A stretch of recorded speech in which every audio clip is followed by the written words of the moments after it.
Thank you, Dr. Foma. Good morning, good afternoon, good evening, everyone. Depending on where you're joining us from, I hope you're well. I hope your families, your loved ones are well. It's another exciting edition of the Cameroon Town Hall for healthcare professionals. And for those of you who are either watching us on one of our social media platforms or joining us on our Zoom platform today for the first time, this platform was begun about 3 years ago, shortly after the pandemic was announced. And it's really meant to bring healthcare professionals primarily of Cameroonian origin, but not restricted to people of Cameroonian origin, together on a platform where we can discuss issues that concern us. The primary aim at first was to talk about COVID because we found ourselves in a pandemic. There was a lot of hopelessness and information was changing very acutely. And the primary aim of this town hall was originally to create a platform where we can all get informed and updated around what's happening in the world. But since COVID, we've looked at other topics because after COVID, life goes on. We have other issues that need to be addressed. And today's topic is an exciting one. It's an exciting one because it's often neglected. People don't primarily talk about the anesthesiologist. People will talk about the surgeon and talk about the scrub nurses and everyone else that's busy either in the theater or in practice, in surgical practice, but they often forget a very important and core member of the team. As a result of this forgetfulness or this negligence of this core member of the team, we found ourselves in a situation where there's an acute shortage for this skill. And we are excited today because we have among us someone who is going to be shedding light on the actual situation of the practice of anesthesia in Cameroon. We have a real great expert. He likes to think of himself as a young scientist, but he brings on board a lot of expertise and he's just exciting and he's amazing. And we are going to be learning a lot from him today. Before we bring in our presenter for today's session, I would like to hand it over to the chairman of the town hall to give us a welcome, a word of welcome for today's session. Hi, Dr. Bruno. Yeah, Alison, thank you very much. And I just want to thank all the moderators always for your time. I don't know how you guys do it, being here every 2 weeks and trying to make sure that we get to talk about healthcare in Cameroon, educate ourselves. And I want to thank those who are joining us here today to let them know this is home. We are willing to get anyone into the platform to do any form of discussion or presentation that can lead Cameroon forward and can help improve our healthcare. So take this platform as your platform. It belongs to the people. That's why we call it a town hall. It's not really meant for education. It's meant for education and discussion and contribution. You could come in to listen and you are the expert in it and you let us know exactly what is happening. So we are willing to listen and to hear your input. And also it's a platform to get the diaspora closer to those at home and to get those who are at home closer to the diaspora so we can partnership and be able to learn from one another and take our healthcare forward and our health system forward in Cameroon. So thank you, Alison. It's always a pleasure. Thank you, Dr. Foma. And I'm excited to hear you mention the role of the diaspora because we were in communication earlier this week with Dr. Edwin Aroke, who is the president of ACNA. That's the Association of Cameroon Nurse Anesthetists in the Americas.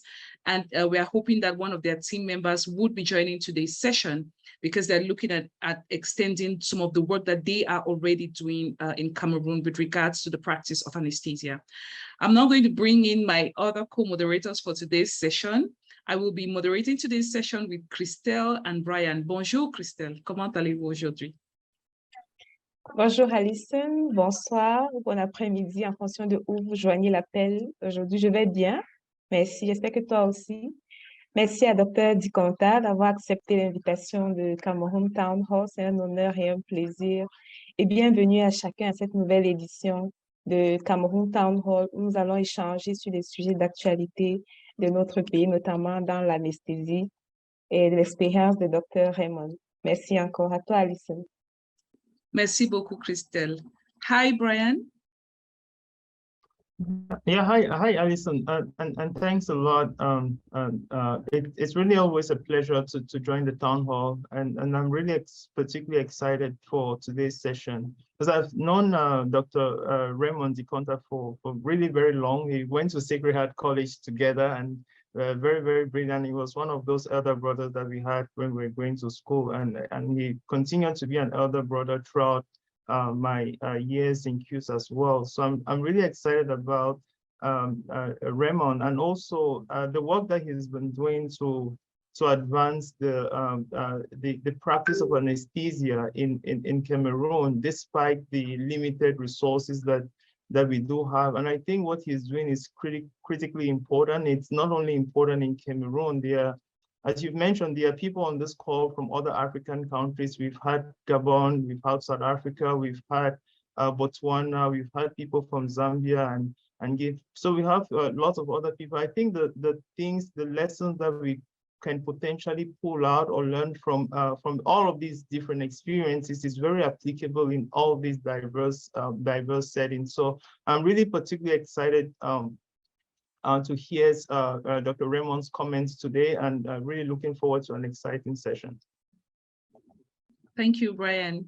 Many people are looking forward to having updates on COVID from our chairman himself. And I have people who've been asking me, Alison, is monkeypox going to be the next COVID? And we keep telling them that's why you need to come to the town hall. If you came to the town hall, you would know what's happening. Dr. Former, please, do we have any updates today?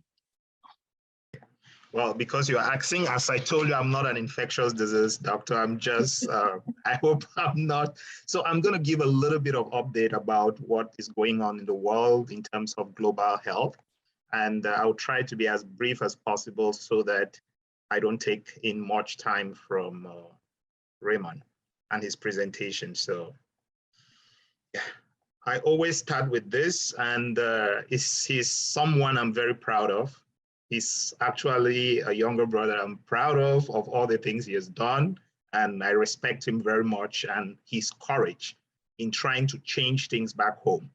In terms of his, I think you guys are going to introduce him. He's also a lecturer in the Faculty of Medicine, a brilliant scientist, and also a brilliant physician. So this is the second time we're talking really about anesthesia in the town hall. The first time it was done by the American Association of Nurse Anesthesiologists, and they did a brilliant job, and I would like to thank them for coming. That was almost a year ago, and right now we do have Dr. Raymond, who is coming to tell us about what's happening in Cameroon. So going to COVID, I would start by just using this. You have the CDC is now confused. There is a lot going on. We have a lot of global health issues happening. There is monkeypox, there is COVID, there are other tropical diseases that are emerging. And we also have physicians and nurses and all healthcare workers that are traumatized at the moment because of all these things that are happening in the hospital. Not forgetting that there is the Marburg virus. Everyone doesn't know exactly what this is. We're waiting on this. WHO is putting an eye on this in order to make sure that we don't get to a situation where, because it could be more dangerous than monkeypox. We also have polio, which is being identified in the US, which has something that has not happened in the past 20 years. And we need to look up for that because we're having situations to know exactly if our kids have to get vaccinated or not, and if they have to update their vaccines, and the elderly. So monkeypox was actually declared a public health emergency. There is a whole controversy behind this from those who are in Africa who have had this for a long time, thinking that once a disease gets to affect the developed world or the high income countries, then we tend to declare it an emergency concern. But this is a debate that can go on forever. I think the US also did declare it a public health emergency about a week after WHO. And we do know that monkeypox, if you're here in the town hall, you will know Dr. Titanji had talked about this. These are some of her slides I borrowed. It's really talking about, it's an orthopox virus. It's one of the largest viruses that affects humans. It's not the same kind of virus like what you have for COVID. We know that prior to this, it affected mostly West and Central Africa. And these were the countries that had monkeypox prior to the 2021 outbreak. The yellow the countries that actually you had endemic in those areas. The other ones, the countries where it was imported.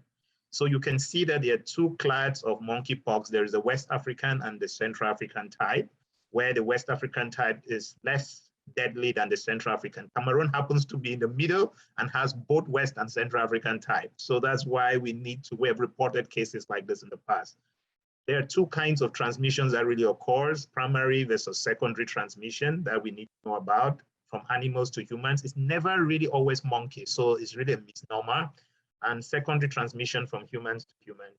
And we do know that contact is very important, respiratory secretions, and we know body fluids, especially now with what we are seeing that is happening with the gay population here in the US. So we see this is the update as of this morning. These are the number of cases of monkeypox in the world. And I'm going to show you there are about 31,799 cases that have been officially reported. The US has taken over Spain to be the country with the highest number of cases. We have over 10,700 cases. Here's the distribution per area. I'm in New York City. We do have the highest number of cases. We have about 2,187 cases as of this morning. And the CDC is doing a lot, even here in the US and also in Africa, in trying to get people aware of monkeypox and ways of preventing them.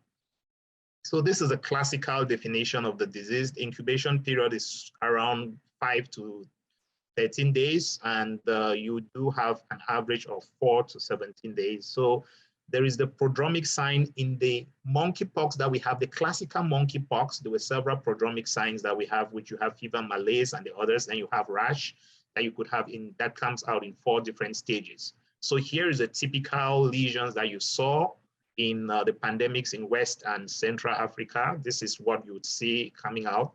And right now we do have lesions in different stages. Those who have done the methodology, you have macules, papules, vesicles, pustules, and then you have scripts. So the pattern in 2020 has actually shifted. We do have a lot of rash around the anal region, proctitis, and then oropharyngeal region, any area where humans do carry out sexual activities. So here is a New England Journal of Medicine description of the cases that they had. You can see there were lesions around the penile area. You also had lesions around the throat, around the anal area. So if you're a physician back home and here in Europe and in Cameroon, you're seeing patients, you need to make sure you examine them well. These are cases that were documented and published in the New England Journal of Medicine.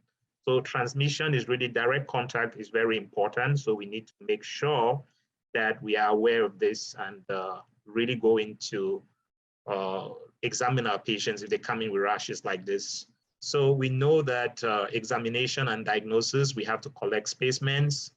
Here in the US now, most labs can run the specimens, but we need to be careful while collecting specimens and talk to your local public health authorities. And for every suspected case, there is a case definition, which we have to run and confirm the case with the CDC in the US and in the European Union. There are other agencies that are available in every country. Testing is also widely available now, but we are having testing issues in developing countries, especially where it started. We have a lot of PCR technology available in Africa, so we need primers to be able to sequence and test for this. So right now we do have the Janus vaccine, which is available, and it's accessible in several areas, but we have shortage. It's the vaccine that can be given for all otopox infections, so not only for monkeypox. And right now we're changing the route from subcutaneous to intradermal in order to use the dosage that we could vaccinate a single person and vaccinate 5 people. So I think that's a strategy the CDC changed the other day. There's also post-exposure vaccination that is going on, prophylaxis, and the efficacy of this is really something no one has studied it, but we have had people who have had exposure and gotten post-prophylactic treatment and they got infected. So there are several common questions about the vaccine that we can discuss later on, but not now. Treatment is also symptomatic unless in patients who have very severe diseases. We have certain drugs such as the Coviramab, which is available but not accessible to everyone, especially in developing countries. we don't have access to this. And we do have IVIG that can be given in certain circumstances. There are also other antivirals. Cidofovir can also be given, which is available, but not the first line treatment. Now going to COVID, we do know that we've had transition of COVID to the Omicron 5. BA.5 is the most frequent variant available in the US and in the world right now. There is a whole level of fighting to see who is going to be the head of this. So we're having high level of transmission of BA.4 and 5 in the world. And this has taken over Alpha, Delta, and right now we have BA.5. Here is the state of the pandemic in the US. Is getting better as of this week. And the world also is getting better. We're having fewer cases. And we can see now that the White House actually is financing next generation vaccines, but we still have a problem, especially in Africa. The uptake of the vaccines have been very low, but also the amount of cases there have been low. So that may explain why the people don't want to take it. And there is also vaccine hesitancy. And we have had a lot of deaths that have been avoided just by vaccinating people. We have avoided a lot of people from dying. And this is a graph really showing the number of people. And FDA, we know, authorize the use of vaccine in kids. So right now we can actually vaccinate those who are under 5 years, and there is a vaccine which is available. There is also the long COVID, which we're trying to figure out why people do have long COVID. This is just a summary of what is happening. There are tiny clots. We do know that is being formed. We have persistent viremia. We have a dysregulation of the immune system, which is responsible for that.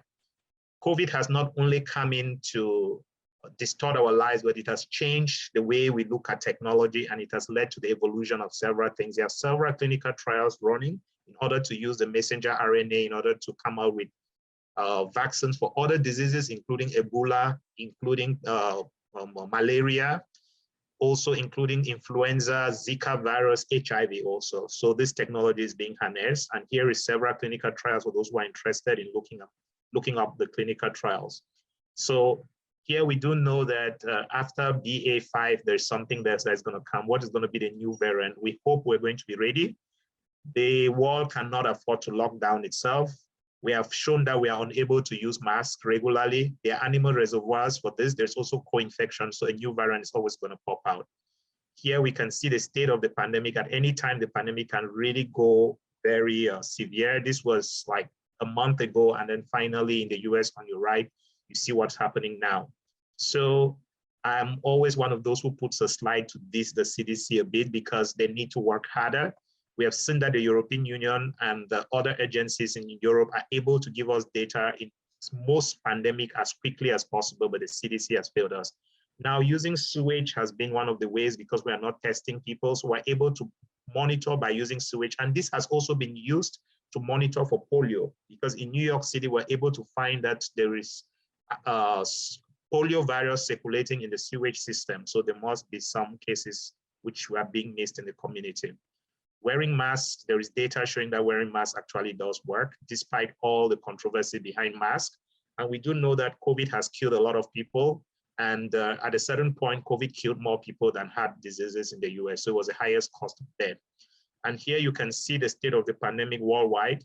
There are areas where you don't have data, or data has not been reported recently. And we do know that vaccination and getting boosters actually does reduce mortality and death.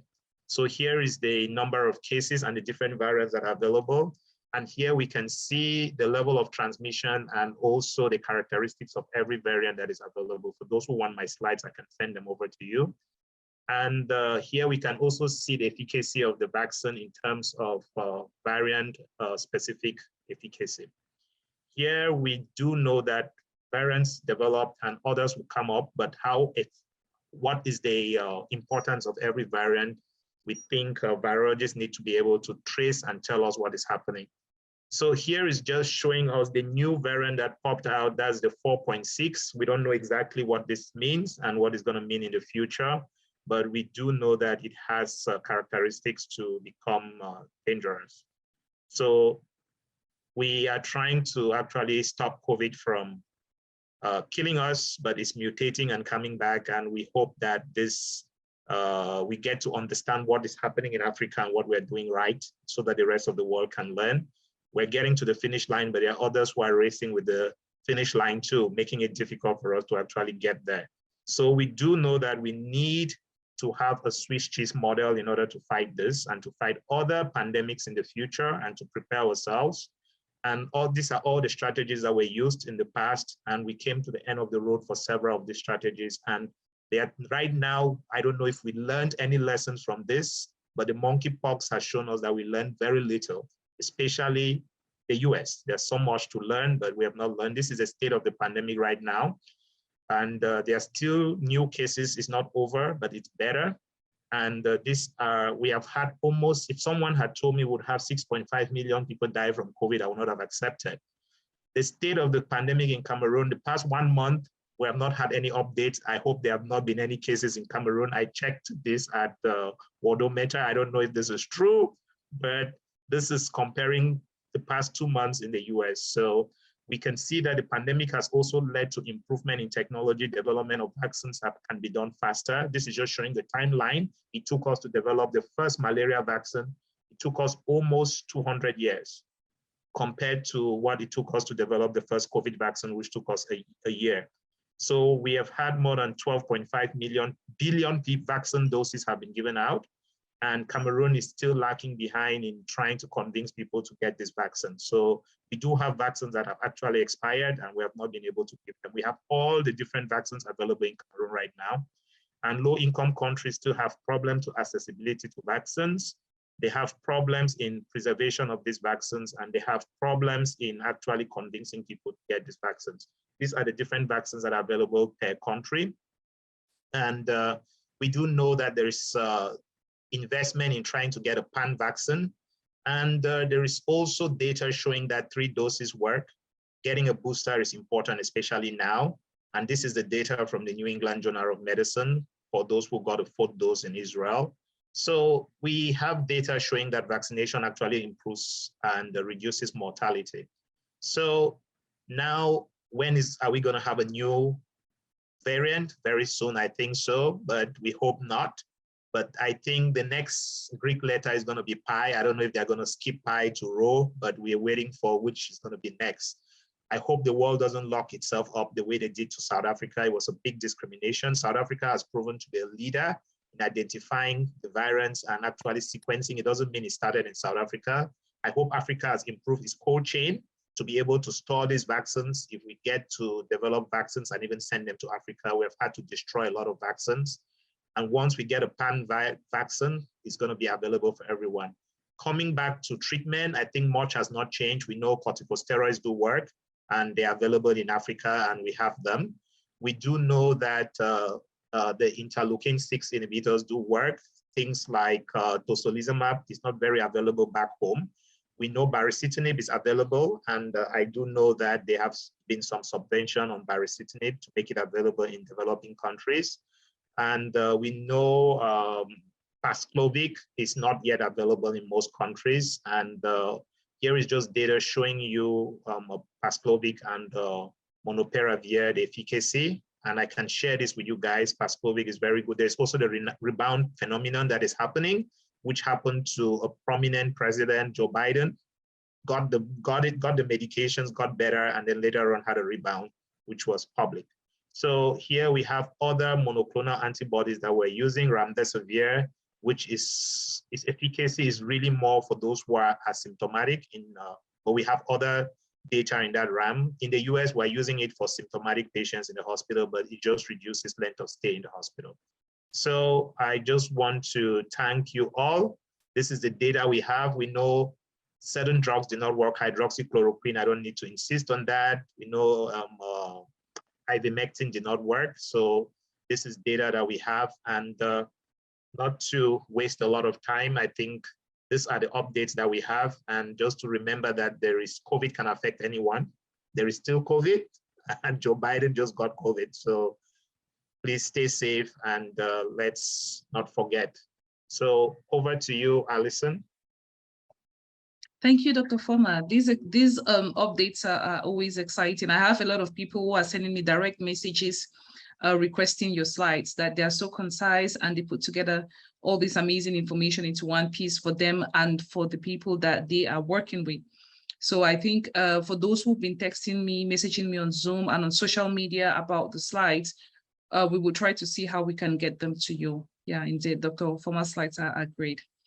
I think it's time we get to the exciting part. Yes, Brian, please take it over. I think Dr. Mono raised up a question that I think is a very critical question that we need to address. He talked about polio at the beginning, and I mean, it's not a re-emerging disease. It's not an emerging disease per se, but it's definitely one of those diseases that is definitely very debilitating, and we have very good vaccines that do work for this. And I think one of the effects or one of the things we went through with COVID-19 is the issues around vaccine hesitancy. I'm wondering, Dr. Mono, I don't know if this is an appropriate question for you, Dr. Allison, if the question around vaccine hesitancy and the effect that's having. We've clearly had very good vaccines against polio, diphtheria, and tetanus, and all the other conditions. And the issues around people, questioning the efficacy of vaccines right now, it's kind of concerning, particularly with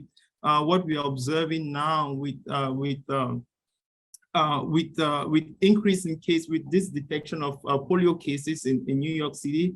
It's unknown if this is maybe happening in other places in the world and it's just going undetected. This is a disease that was near eradication, led by Professor Rose Leque. As you all know, she's been leading the global eradication efforts for polio. So I wanted to hear your thoughts, Dr. Mono, on this effect, what's happening, and how we could best avoid this. Yeah, Brian, thank you very much. I think Alison and Professor Wisonge have worked a lot on vaccine hesitancy, and I would like to re-invite them into the forum and create a day where we can really talk about this. Now, going into polio, I think it has been circulating, and this case was just one of those cases that helped us to try to see how we can monitor it. There have been a lot of people, polio, a lot of patients are symptomatic. And right now they're trying to look at sewages. I think and they are able to identify the circulation of DNA polio virus in all of this sewage storage. So, and there have been hesitancy in Europe and in the US for long. A lot of children have gone through without being vaccinated with the culture that has developed. So I think it's something that we need to invite the experts to look at it. Alison has done a lot of work in this arena with Professor Wisonge. So I would really love to get their input sometime in the future so we can talk about this. No, absolutely. I think I would channel it back to Professor Wisonge, who has been my mentor in this domain. But just to add that increasingly the cases of polio that are being picked up are more of like the vaccine-derived polioviruses versus the wild type.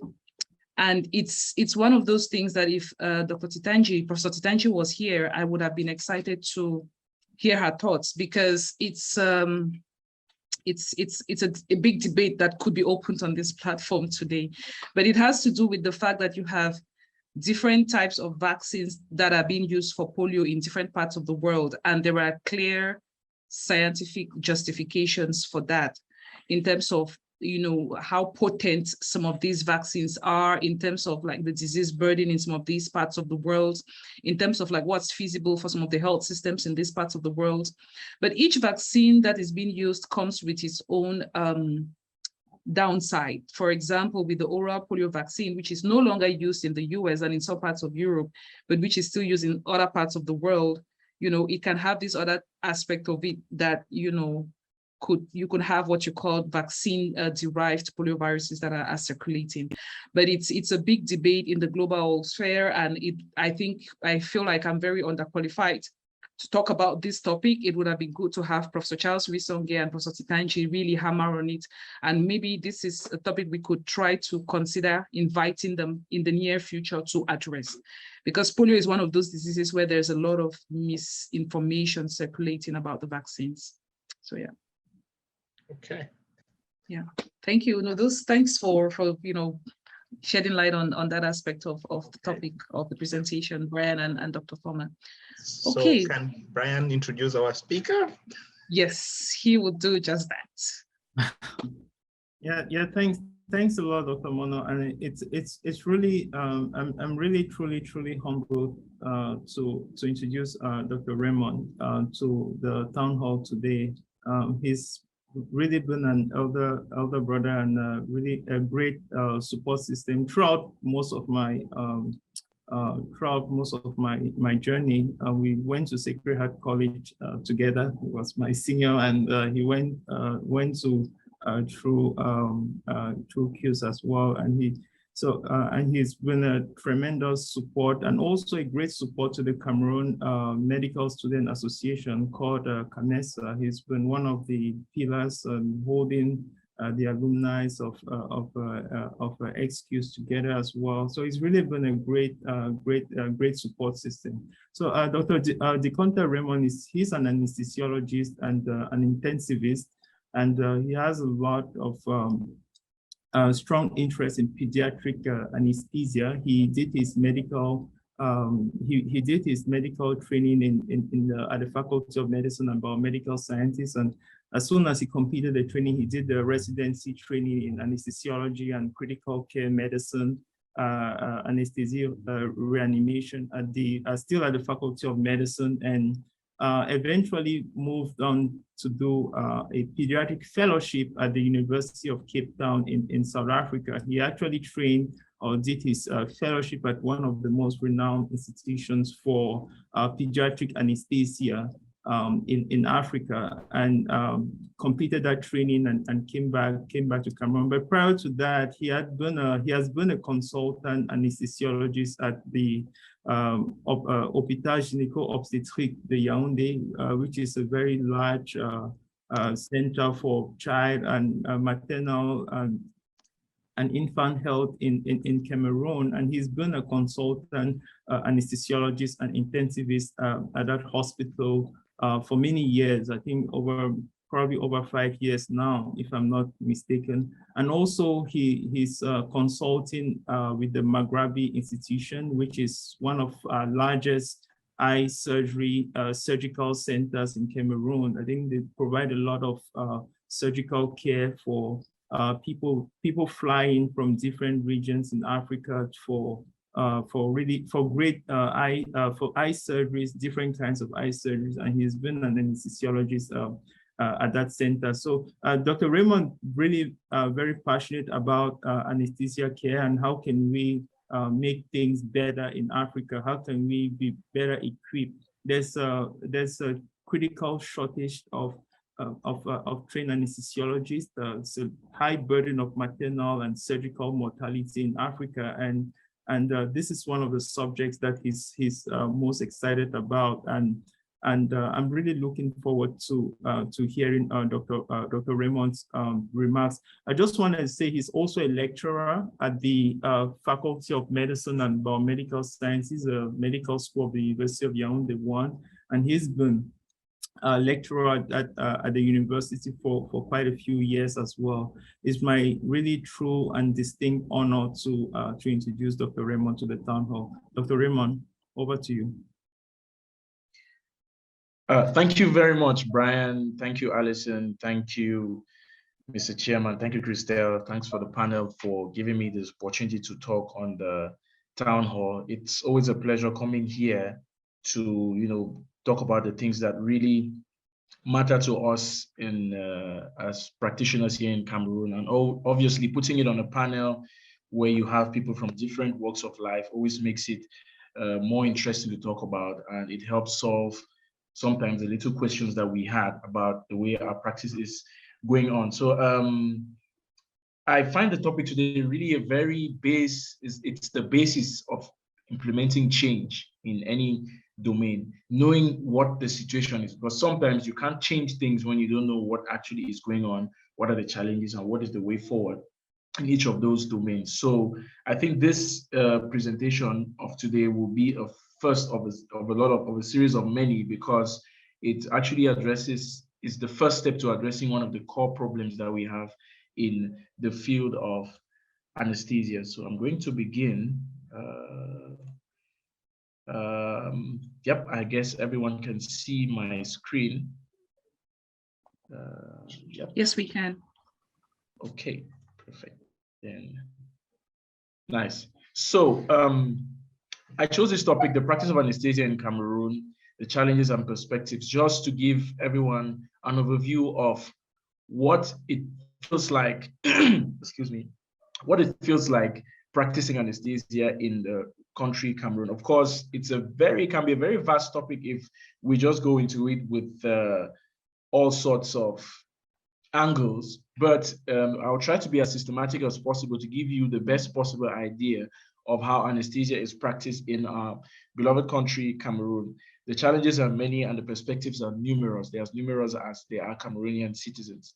So I'm going to focus on these 5 main aspects, which will give us a bit of a summary of how anesthesia is practiced in Cameroon. Obviously, practice of any profession depends on human resource available and how these persons are trained. Also, we're going to have a look at the health facilities, especially the organization of public health facilities, public health, that is facilities run by the state. You see in Cameroon, it's quite a greatly government-based health system. So you'd see that most of the infrastructures I'll talk about will be public-based. It doesn't mean that they aren't private. I'll mention them in passing, although there are so many private institutions that help out in a lot of domains when it comes to the field of anesthesia and surgery. Anesthesia cannot be practiced with equipment. So we're going to have a look at what equipment is available. And I've tried to put out a little systematic way for us to understand how it is equipped in Cameroon.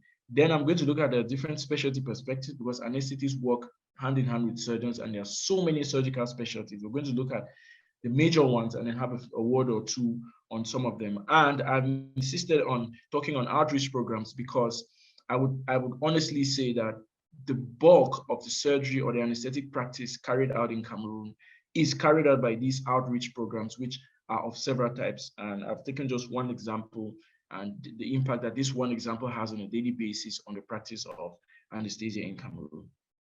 So from a human resource and training perspective, this may be no news to many of you here who are actually in the system in Cameroon, but the training to be a physician anesthetist in Cameroon, it's a 4-year training, and its practice is done by just one university, that is University of Yaoundé, the Faculty of Medicine and Biomedical Science, abbreviated FMBS.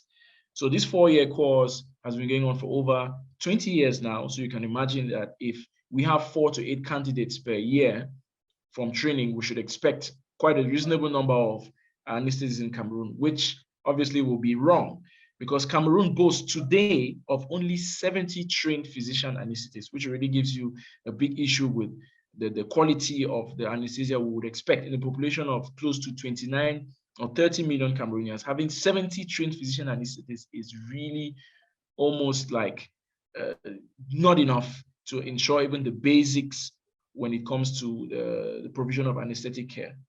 And what makes it even worse is that over 90% of these physician anesthetists practice in the cities of Yaoundé and Douala.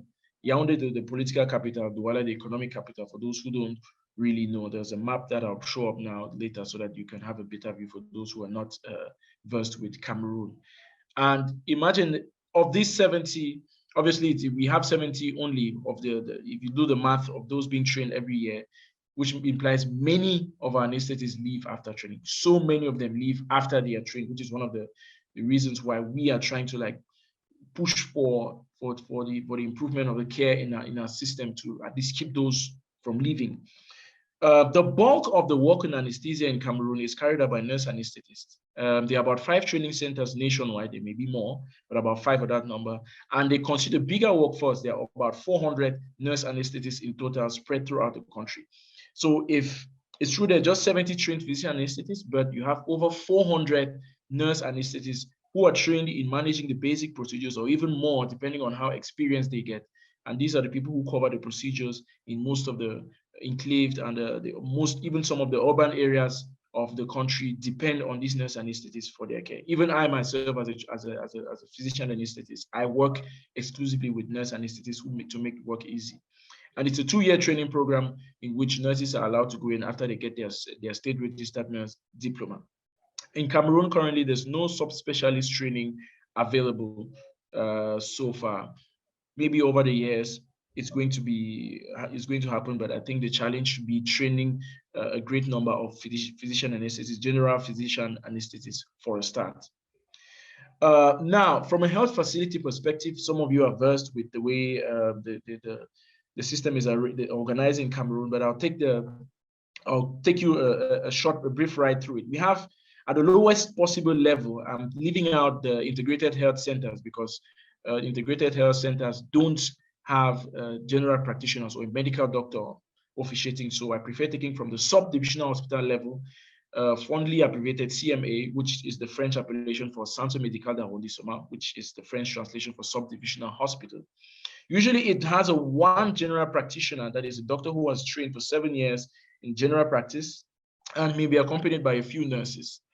So at this level, depending on the competence of the general practitioner, he may carry out cesarean sections, hernia repairs, or basic trauma care for like petty accidents, household incidents, and all of that who go to the hospital. They are mostly for medical care, hospitalizations, treatment of basic and minor pediatric or adult ailments.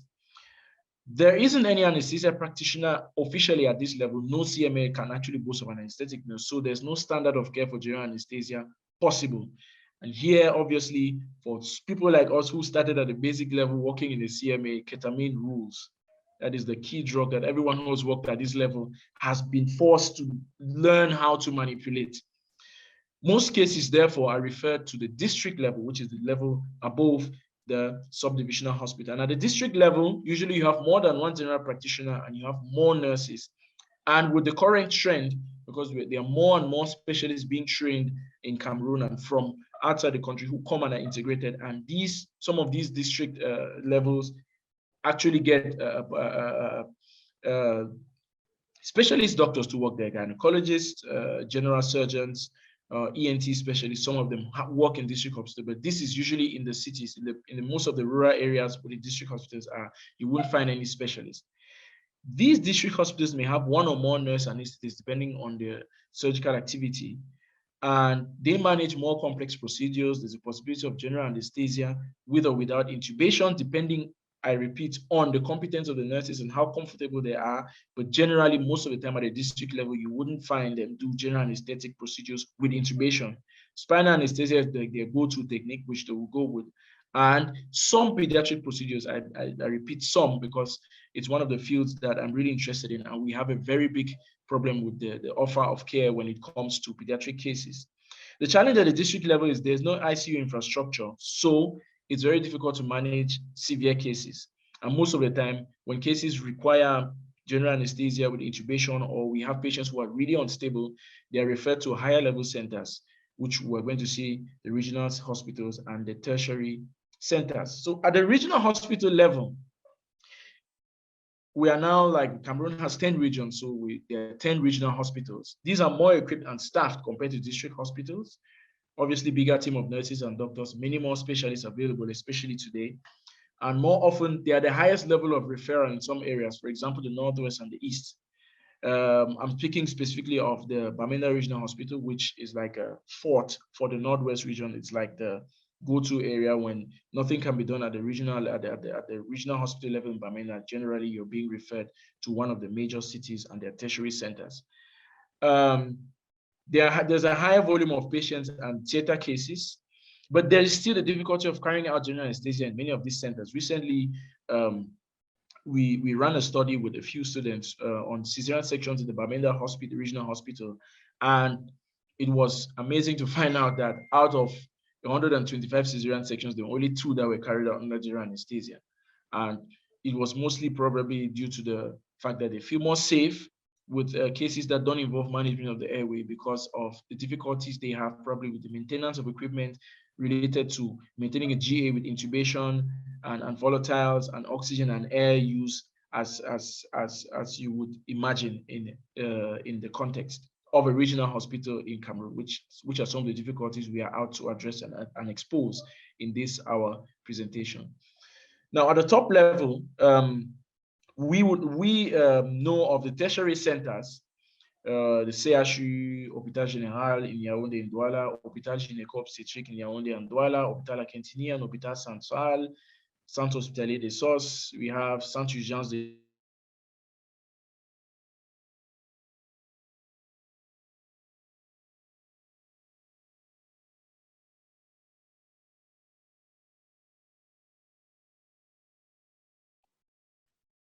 I think we lost Dr. Ndikontar. Yeah, I think so. Maybe his connection. Maybe while we wait for him to join back. Hi, Raymond, are you back? Can you hear us? Okay, I think he might be having some technical challenges on his side. Maybe while we wait for him to join, Christelle, really, I don't know how you're feeling, but I think I'm beginning to see that there's truly an acute shortage that needs to be addressed in terms of personnel, in terms of equipment, in terms of skills, and it's boggling my mind. I don't know what you and Brian think about the situation so far. Oui, effectivement, Alison, avec cette présentation, déjà, on voit quelques défis dans la pratique de la filière, la pratique de l'anesthésie, notamment les équipements dont tu parlais, déjà au niveau régional. Et avoir à référer les malades jusqu'au niveau tertiaire dans les grandes villes que nous avons uniquement. C'est vraiment des défis qu'il faudrait adresser, mais probablement par des techniciens, des praticiens qui s'y connaissent, notamment dans l'implémentation. Qu'est-ce qui peut être fait avec l'électricité aussi, la disponibilité de l'électricité, du personnel, des compétences, du plateau technique. Je crois que c'est autant de sujets qu'on pourra échanger avec Dr. Raymond quand il revient. Et aussi quelques panélistes qui s'y connaissent déjà dans le partage d'expérience. C'est vrai. C'est vrai. It's sad, really. It's sad. And I don't know, I'm seeing some of our senior colleagues while we're waiting for Raymond to join us. Dr. Leonard Ngarka, hi. How are you doing today? Hello, Alison. Hello, Dr. Mono. I'm happy to be here. I'm doing fine.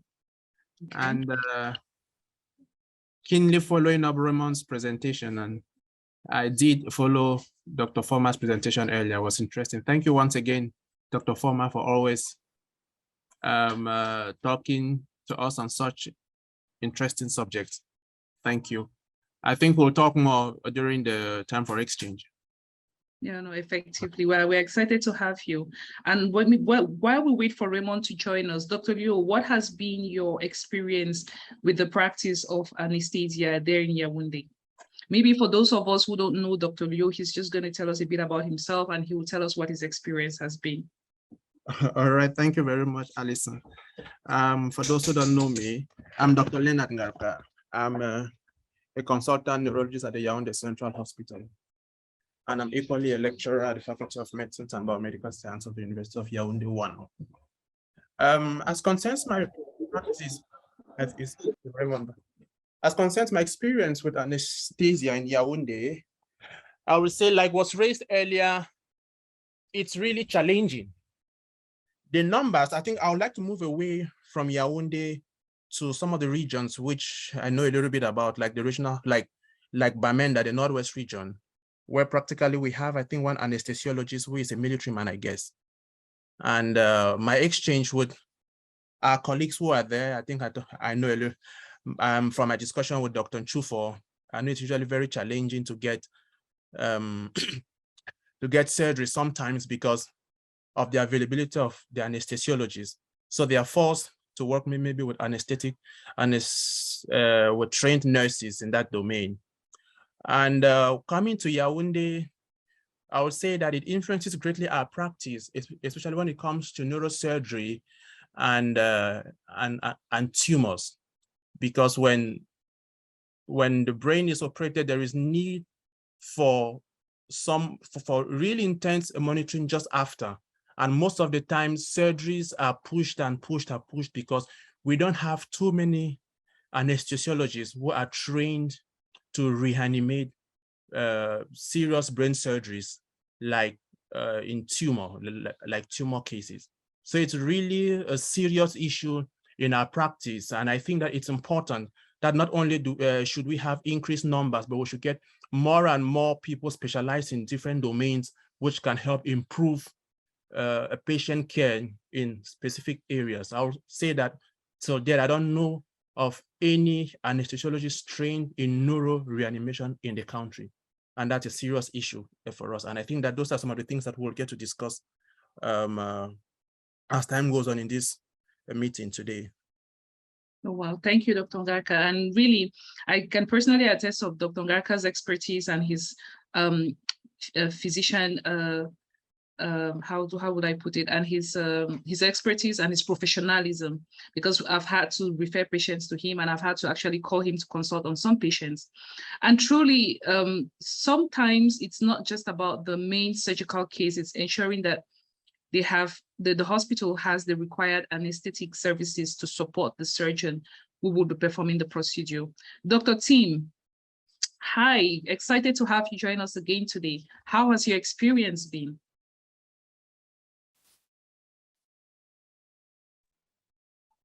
Hello, good evening, everybody. As usual, I'm happy to be in the town hall, and especially as it concerns a subject that is close to my heart.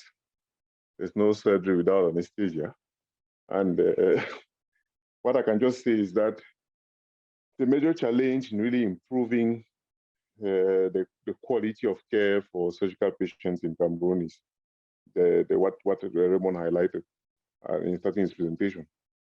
Working with very few anesthesiology doctors, and I would dare say the half of them are aging already.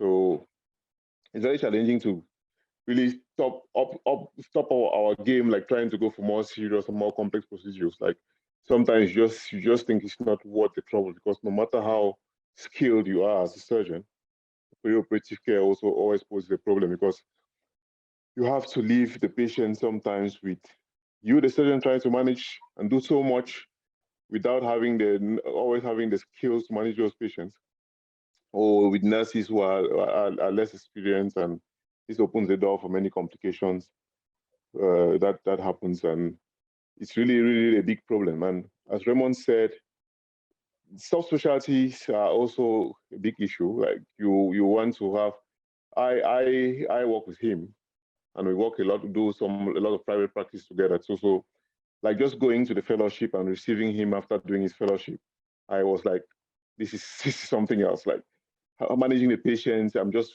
feel more comfortable when I have pediatric cases to do surgery upon. And that just tells you how important it is for us to get trained physicians and trained anesthesiologists in Cameroon. Last 2 years, we tried to carry out a survey on some district hospitals, which we consider the weakness in surgery in Cameroon is actually because the district hospitals are not capacitated enough. Us in referral hospitals find ourselves having to manage patients that should manage at district hospitals. So it becomes, the patient load is so much, makes you to have difficulty managing more complex cases. So we tried to carry a survey to see what's actually the surgical and anesthesiology capacity in district hospitals. And not to give the whole data, we found out the weakest chain, the weakest link in the chain is the anesthesia. So we went for 3 procedures. We call them bare weather procedures, and this is C-sections, laparotomy, and open fracture management. And realized that we went for over 20 district hospitals in over all the 10 regions in Cameroon, and realized that only about 2% of the district hospitals in Cameroon can provide those 3 procedures in one hospital. And this is because either we don't have the trained human resource, as Raymond highlighted, or equipment is old and people are not trained to use them. Monitoring facilities are very few. Even in hospitals like where I work, like Central Hospital in Yaoundé, we have 7 operating rooms, and we have just 3 rooms that are fully capacitated to do general anesthesia procedures. So we can only use 3 rooms in a hospital that has over 50 surgeons. So we have 50 surgeons almost, with residents And we have just, as of now, 4 anesthesiologic doctors who are working with us in the central hospital. So it's really, really a big issue, and a big issue that hopefully we think we can improve. With Raymond, we started doing some kind of task sharing. So we have medical students that we actually train them on airway management, and he did a presentation with us at ASCOVIM last week, trying to train the GPs on how to manage airways and basics of intubation. And these are skills that us training in Cameroon, we don't generally have. So I was also a student there learning how to intubate patients that I think will not, and you guys there do it very easily. So I think I'm waiting for Raymond to come and looking forward to the discussions. Thank you so much, Dr. Tim. Maybe before I let you go, kindly just tell, for those who don't know you, your area of specialty and in which hospitals you practice there in Yaoundé. So I'm called Tim Fabrice Tienche. I'm a general surgeon with special interest in the oncologic surgery, digestive oncologic surgery, and humanitarian surgery. I'm also a volunteer surgeon with ASCOVIM for the past 7 years. So ASCOVIM is our grassroots humanitarian organization that works with in Cameroon. Most Cameroonians know with Dr. Boyle. And we do rural surgery, most patients.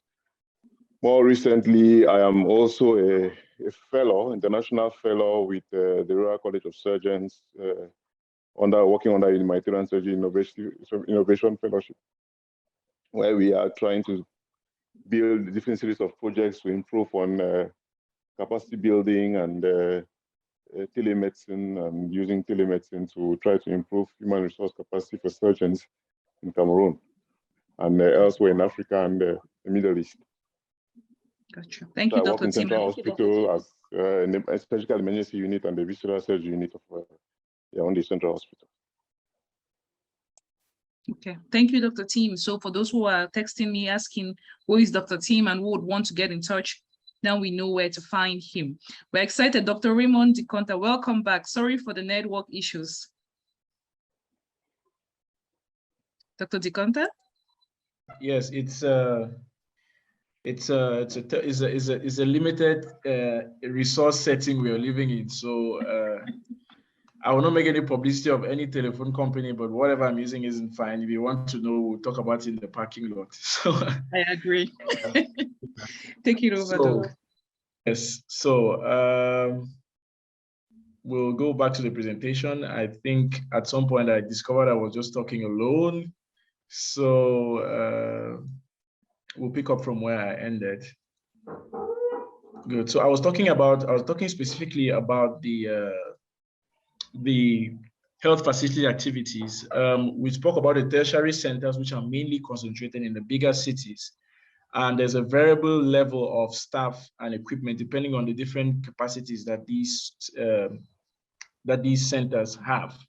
But now there's been a recent addition, which is going to be sort of a game changer. We have what they call the Centres Hospitaliers Régionaux, which sounds like a regional hospital, but it's actually a different standard of hospitals that have been inaugurated recently. There are 3 in number. There's one in Bafoussam, there's one in Garoua, there's one in Ibolova, sort of covering 3 different parts of the country. And these infrastructures are like the new level of centers in the health organogram, just after the regional hospitals and just next to the tertiary centers.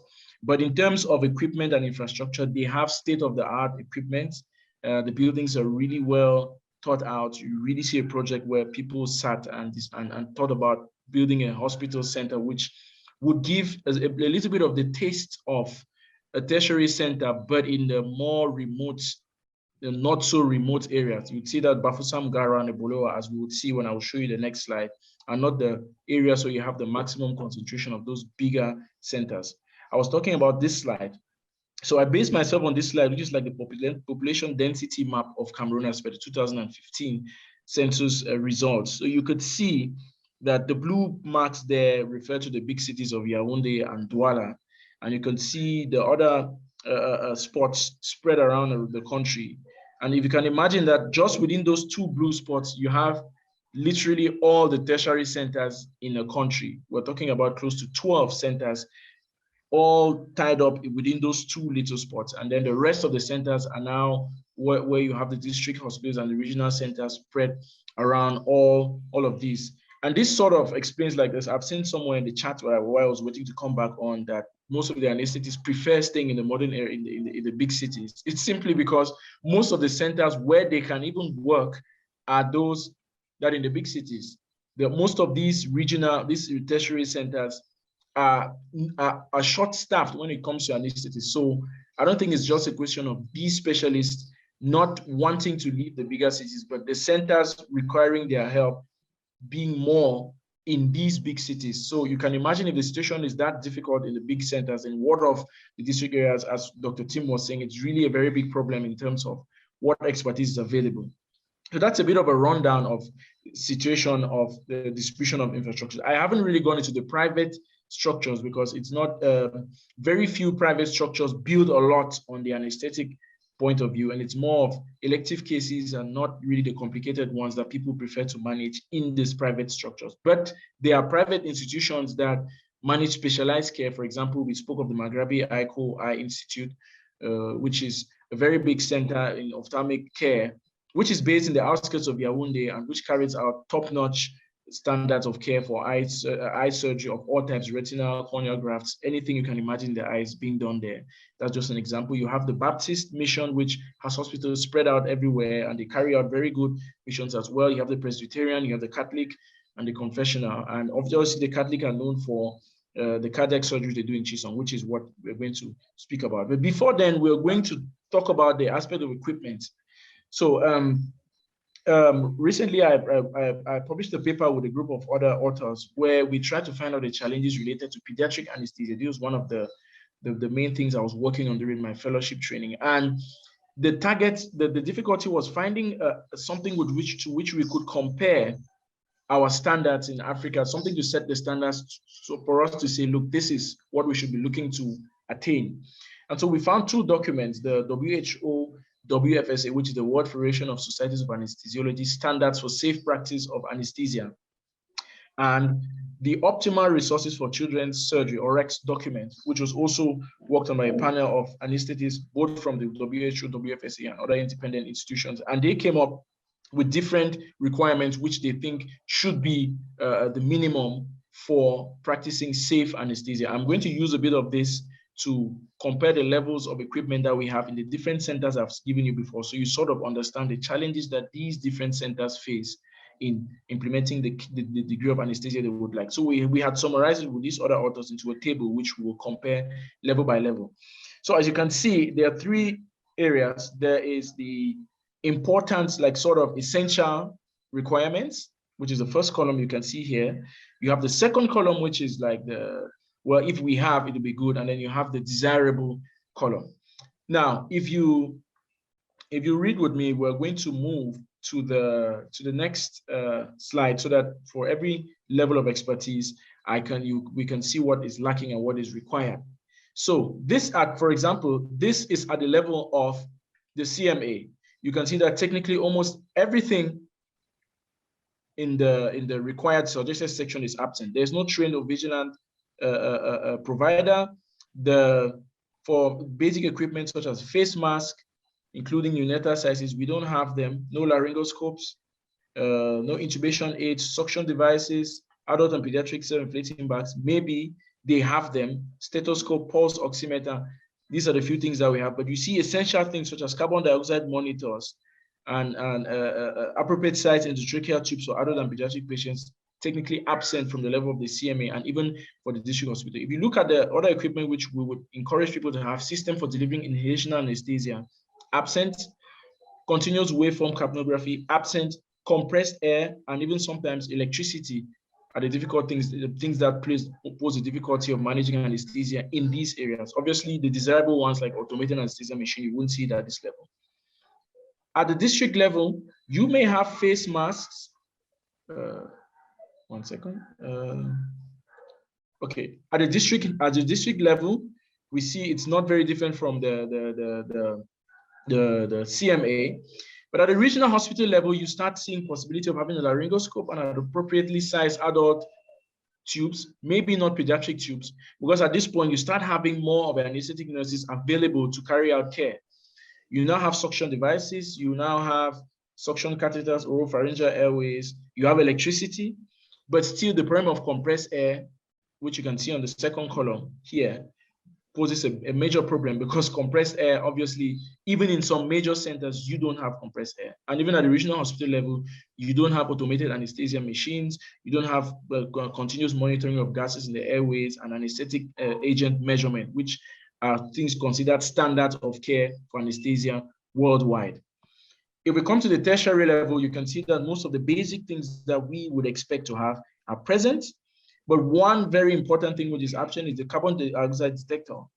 And unfortunately, I didn't buy it out here, continuous waveform capnography, in which in many centers, you wouldn't really find functional or available. And for me, that's one of the essential elements for the carrying out of safe care. And you'd be surprised how many centers carry out procedures such as endoscopic surgery, where sometimes inflation of CO2 is a problem.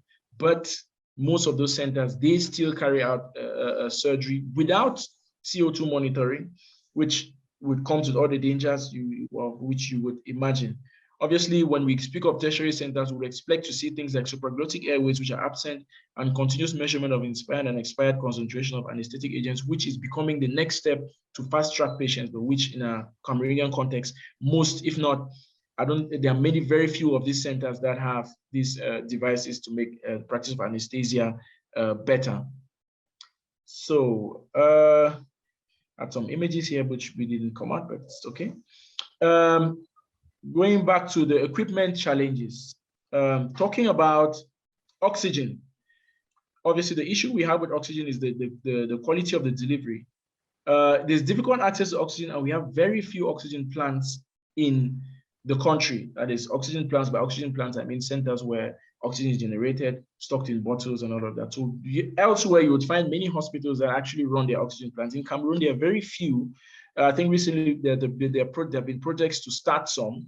There are 1 or 2 hospitals that have their own oxygen plants, but the problem now is the transportation of this oxygen to the centers where they're really required. As for medical air, we said earlier on, many centers, even the tertiary centers, do not have air compressors. And you know the dangers, obviously, with 100% oxygen ventilation perioperatively. It's a really big problem, especially when it comes to pediatric care with the toxicity of oxygen at all levels. And obviously the economic implications of ventilating people with oxygen rather than, beefing up that volume with air to somehow reduce the costs. So it becomes out more expensive in the end. When it comes to volatiles, there is no nitrous oxide in most centers. There's only one center where I've worked in where there's nitrous oxide in constant supply. Most of the other centers may have the tubing, but the older centers, the newer ones, maybe don't have. Halothane is still the most used anesthetic gas. I'm sure hearing this from someone who works in another setting, be like, what, halothane? I thought that one is in the museum, but yes, we use a lot of halothane. It is cheap, but it is really available, and obviously it's very much, it has its liver toxicity and its cardiac depression, which are dangerous for the patients that we use in the long run. But because we have no choice in terms of cost, or maybe we have a choice, but we just don't realize that we need to probably step up the offer of care that we have. Isoflurane is readily available, and sevoflurane is available, but generally expensive, and many centers try to look at the cost effectiveness part before choosing the gas and end up with sevoflurane, with halothane and isoflurane. Very few centers purchase anesthesia machines brand new. Most are donations, which obviously do not last, and they have very little maintenance capacity in our setting. It's more of a situation where you'd have old machines, probably which have lived their shelf life in other countries, shipped here, probably still in good state, but the problem will usually be the maintenance of these machines. And you find machines bought over barely 6 months to 1 year later, they aren't really functional again. Tubing and circuits, not enough consumables. So most of the times, the tubings, like the tubings you see for the breathing circuits you see in hospitals, are reused for years and years on end. I've worked in Hospital Shineko, which is a reference center, and trust me, there are some tubings there that we've had for over 3-4 years, which are still being used. And this is the case in many other hospitals. They are washed and reused, and sometimes you have all this tape being bound on them and all of that, just because the consumables, we don't have a very good system in getting these consumables changed. We don't have the luxury of, throwing them after use. As I saw when I went for my fellowship in Cape Town, I was so scandalized that people actually throw away tubing after at the end of the day, which, I mean, it's not that we have a different context. Filters are not in enough stock, so they're not always used. ET tubes, LMAs, oral airways, they're in limited stock. So often they are used as multiple times and re-sterilized as much as possible. That's one of really the big challenges that we have. And this is I'm speaking from a tertiary level perspective, because from the other level of perspective, it's not, the other levels, they don't even have this equipment in the first place, or the people to even use them in the first place. Theater temperature control, very few theaters have adequate temperature control, especially for pediatric cases. We don't have bear huggers or equivalent equipment. Very few centers have infusion warming devices for fluids. We don't have warming blankets. We don't have, in our cases, we mostly use radiant warmers for neonatal surgery, which are very uncomfortable for the surgeons with the overhead heat. Another important element for the quality of anesthesia is the access to blood products. Not every center has access to an equipped blood bank. And obviously platelets, fresh frozen plasma, cryoprecipitate are difficult to get. Now, I've spoken from an equipment point of view and a human resource and organization. From a specialty perspective, obstetric procedures are most commonly, the most common procedures we'll find out, they are carried out nationwide. Most centers, even from the district hospital level, are able to manage these cases with a certain degree of safety. From a gynecological point of view, there's a wide array endoscopic procedures are carried out. I spoke of the problem of CO2. And epidurals combined or not with spinals or general anesthesia are widely used here with a high safety margin. Obviously, these are in the specialized centers and some regional hospitals where they have the specialists. Orthopedic surgery has a quite satisfactory level. Most of the anesthetic nurses and the specialists are very good with spinals, epidurals are carried out. GA for upper limb, especially because we don't have enough equipment or expertise to carry out upper limb blocks. Visceral surgery, general anesthesia is the main technique here. For neurosurgery, there's a growing specialty in Cameroon with a rich diversity of young specialists. And most procedures are carried out efficiently in tertiary centers, obviously with the problem of the ICU being conditioning the prognosis. Cardiothoracic surgery is still a relatively young specialty in Cameroon. It's not practiced in any state hospital routinely. They're mostly missions, although there are some centers that have cardiothoracic surgeons. The Chison Catholic Hospital recently relocated to a private center in Yaoundé. The General Hospital in Douala does cardiac surgery missions twice a year. And the fact that we have two cath labs, one in the General Hospital in Douala and in Yaoundé, actually promise a brighter future for this domain. There is no pediatric cardiac, except for that done in Chison, that there's no pediatric cardiac offer in Cameroon. Transplant surgery, we've had 2 liver adult kidney transplants since the beginning of this year. Will there be more to come? That will depend on the legal perspective and depend on how we work towards that. Pediatric surgery, which is my domain, there are very few centers that engage in it. Neonatal surgery is the weakest link. There's very poor prognosis linked to late referral, late diagnosis, inadequate anesthesia equipment and expertise. There are very few persons who actually engage in pediatric anesthesia in Cameroon. Sometimes a very poor outcome is even present in emergency cases which will be considered as simple as in other contexts, such as intussusception and even appendicitis in children. And the same hurdles are late referral, and especially the fact that patients pay for their own care, which is really the big challenge that we face here. I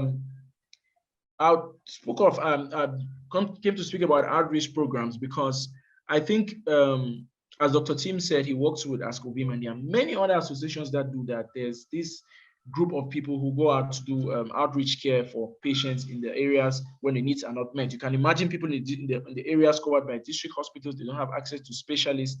There are many cases that build up. There may be a surgeon to do it, but the patients don't have the finances to cover it. The surgeons don't feel comfortable doing those procedures in certain environments. That is where these outreach groups come in. I've been part of one. Most of us who as medical students have been in the routine of every end of year doing it. We're going out there on a weekly, monthly, yearly basis to these enclaved areas to discover the country and to actually see how some of these procedures are carried out. Recently, in the Northwest and Southwest has been limited given the current crisis. These teams are made up of voluntary students, general practitioners, surgeons, and anesthetists who come together and go out there to, offer care. And not mentioning them in this presentation would be sort of a problem, because these are actually the centers where most of the bulk of these are actually the group of people who do, I would say, the bulk of the surgery in most of these areas. An association like ASCOVIM, which, if you permit me quote them here, have outreach programs every weekend, like 2 to 3 areas that they go and visit every weekend. Imagine an association doing that for over 40 to 50 cases per session, for 3 sessions every weekend, running for over like 5-6 years. You can imagine the amount of surgery and the amount of anesthesia that these people cover in the area. So a lot of if we want to get a big picture of what is being done in terms of anesthesia, leaving out these groups of persons, this group of persons, and what the impact that they have on the population will be, really be a problem. I had uploaded some pictures, but with all I haven't seen them on this slide yet, but I think this was the core of the matter, making people to understand what is being done in terms of anesthesia in Cameroon from a human resource perspective, from an equipment perspective, with comparisons on what is available, and also looking at it from the perspective of what are the challenges, the critical and the technical challenges that we anesthetists face in practicing anesthesia in Cameroon. This presentation can go on for so long because there are so many things, but I prefer to stay with the basics so that we know what is being done, and we can now discuss about the implications of these later on. Thank you.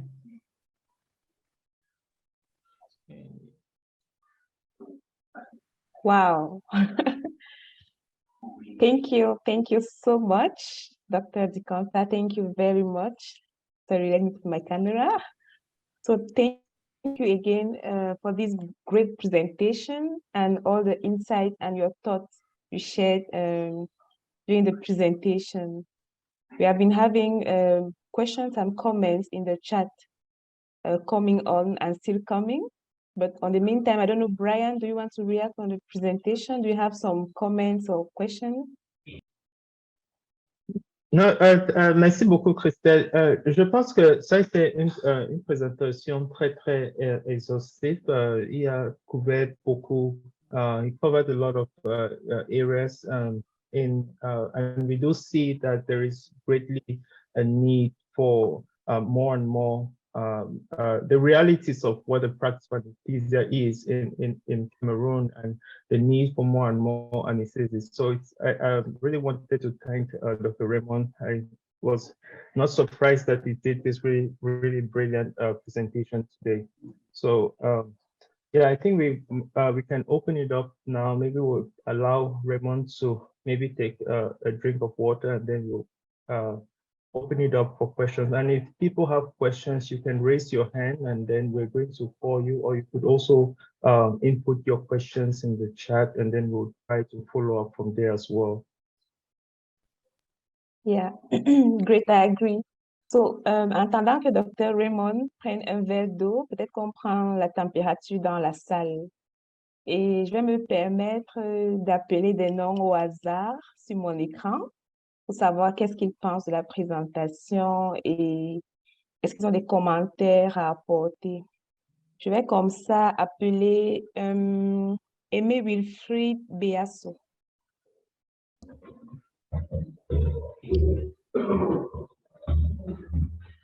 Aimé Wilfried, votre micro est fermé.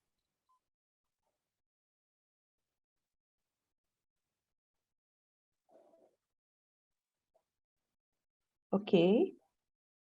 En attendant qu'il nous rejoigne, il ou elle, je vais appeler Dabou Annie.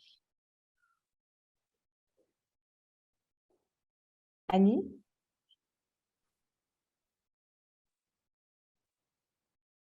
Votre micro est fermé si vous parlez.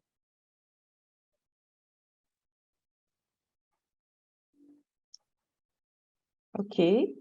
Et si j'appelais Dr. Kate, qui est un ancien de la salle? Ah, yeah. Good evening to everyone.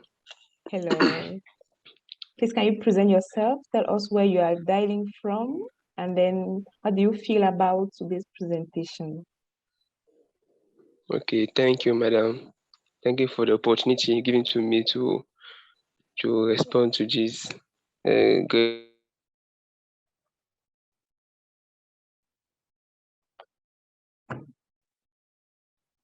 So, Amy, I think we don't get Conference. you. My name is Dental Therapist I'm a dental therapist from Douala, from St. Louis High School of Medical Studies, Douala.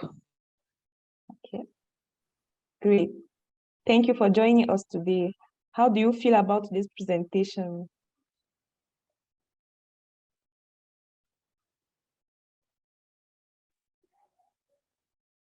Amy Wilfried? Okay. Thank you for coming and for dialing today from Douala in the Cameroon Town Hall. It's an honor. We hope you'll be there next time. On the meantime, can we call on Dr. Kate? Oui, Hey, grand frère. merci Christelle. Oui, merci Christelle pour, pour cette opportunité. Je voulais juste commencer. Je voulais commencer en disant merci à Mona et à tous les autres seniors qui sont là pour cette opportunité de venir chaque fois discuter sur des thématiques aussi importantes que ce qu'on vient d'avoir de Raymond. Et pour dire félicitations aussi à Raymond d'avoir choisi vraiment une niche de sous-spécialité qui est très underrepresented, non seulement au Cameroun, mais aussi dans la plupart des pays africains. Je vais juste partager pour cela une expérience. Quand j'étais en 4e année, en stage de gynécologie CHU, on avait eu pour la toute première fois, en tout cas en ce qui me concerne, la naissance des jumeaux, on dit siamois, je crois en français, Siamese twins, qui étaient avec fusion thoraco-abdominale, donc ce qu'on va appeler thoraco-abdominopagus. Et brave docteur Gonyonga à l'époque avait tenté de faire une séparation. Pas tenté, elle avait fait une séparation en fait au CHU. Mais ce qui n'avait pas marché, comme qu'est-ce qui n'a pas marché, comme un chanteur camerounais avait dit, c'est qu'après, le suivi post-op était très catastrophique et les bébés étaient perdus. Donc, juste pour montrer comment c'est important d'avoir les spécialistes aussi dans ce domaine. Donc, félicitations à Raymond. Présentation parfaite, ça témoigne de la qualité de personne et la qualité de formation qu'il a eu à recevoir. Merci beaucoup. Merci infiniment. Merci à toi d'être fidèle à cette rencontre toutes les 2 semaines et d'être présent pour échanger avec nous. Je voudrais donner la parole à une dernière personne avant qu'on ne passe aux questions. Charles Kamji, est-ce que vous pouvez vous présenter et nous dire d'où est-ce que vous nous joignez et qu'est-ce que vous pensez de la présentation? Votre micro est fermé si vous parlez. Thank you so much. My name is Charles Kamji. I'm actually at work. I'm a nurse anesthetist in Pennsylvania and the United States. I really want to appreciate I don't remember the name of the person who talked about the monkeypox. I'm sorry, but this is a family Dr. member Fuma. that's going back. Where can he go to wait, you know? Speak to the nurse, they will direct you to the place. The nurse. The nurse station is on that side. Oh, the nurse station at the front desk? Yes. Yeah. So that was an amazing presentation. And Dr. Raymond, on a personal note, I'm also a Shesan. Thank you for that marvelous presentation. And if you don't mind to share a contact, it's really jaw-dropping to hear the technicalities and in terms of materials that you guys have at home. The things that we just throw here, you open an endotracheal tube, you don't use it, you just throw it. those are things that we can, channel back home to help. And I have a lot of them in my home, a lot of them.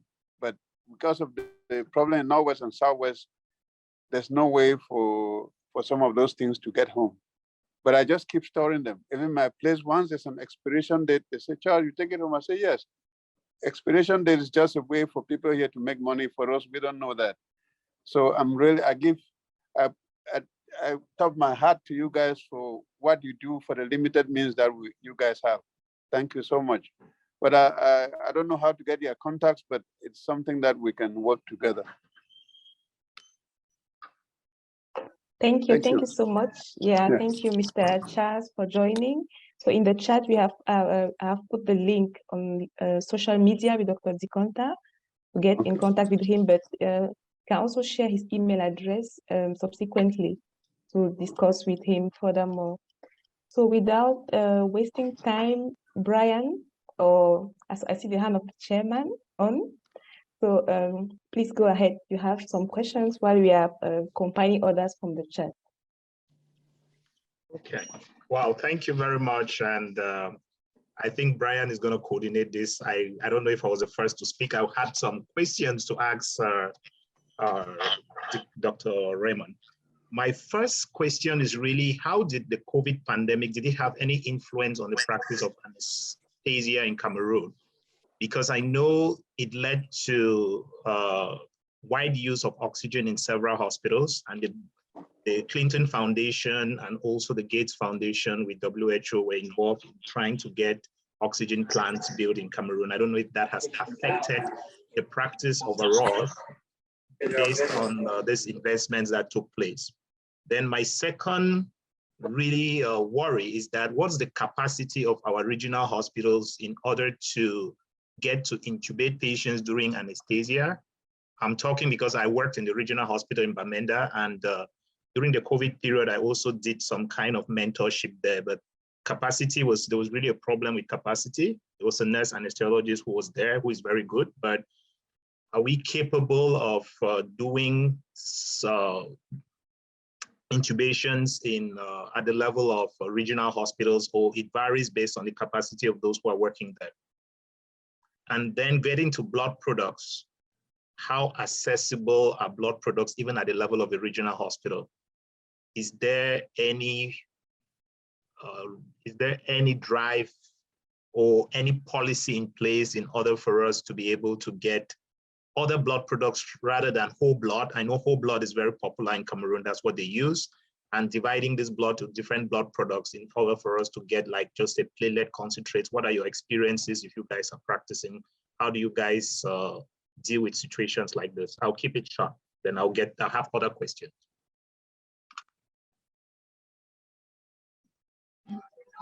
Thank you for the question. I hope you can hear me. I've moved a little bit from where I was.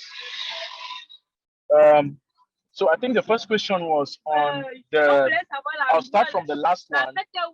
The one with the question, the last question was on the availability of blood products, right? Yes. Yes.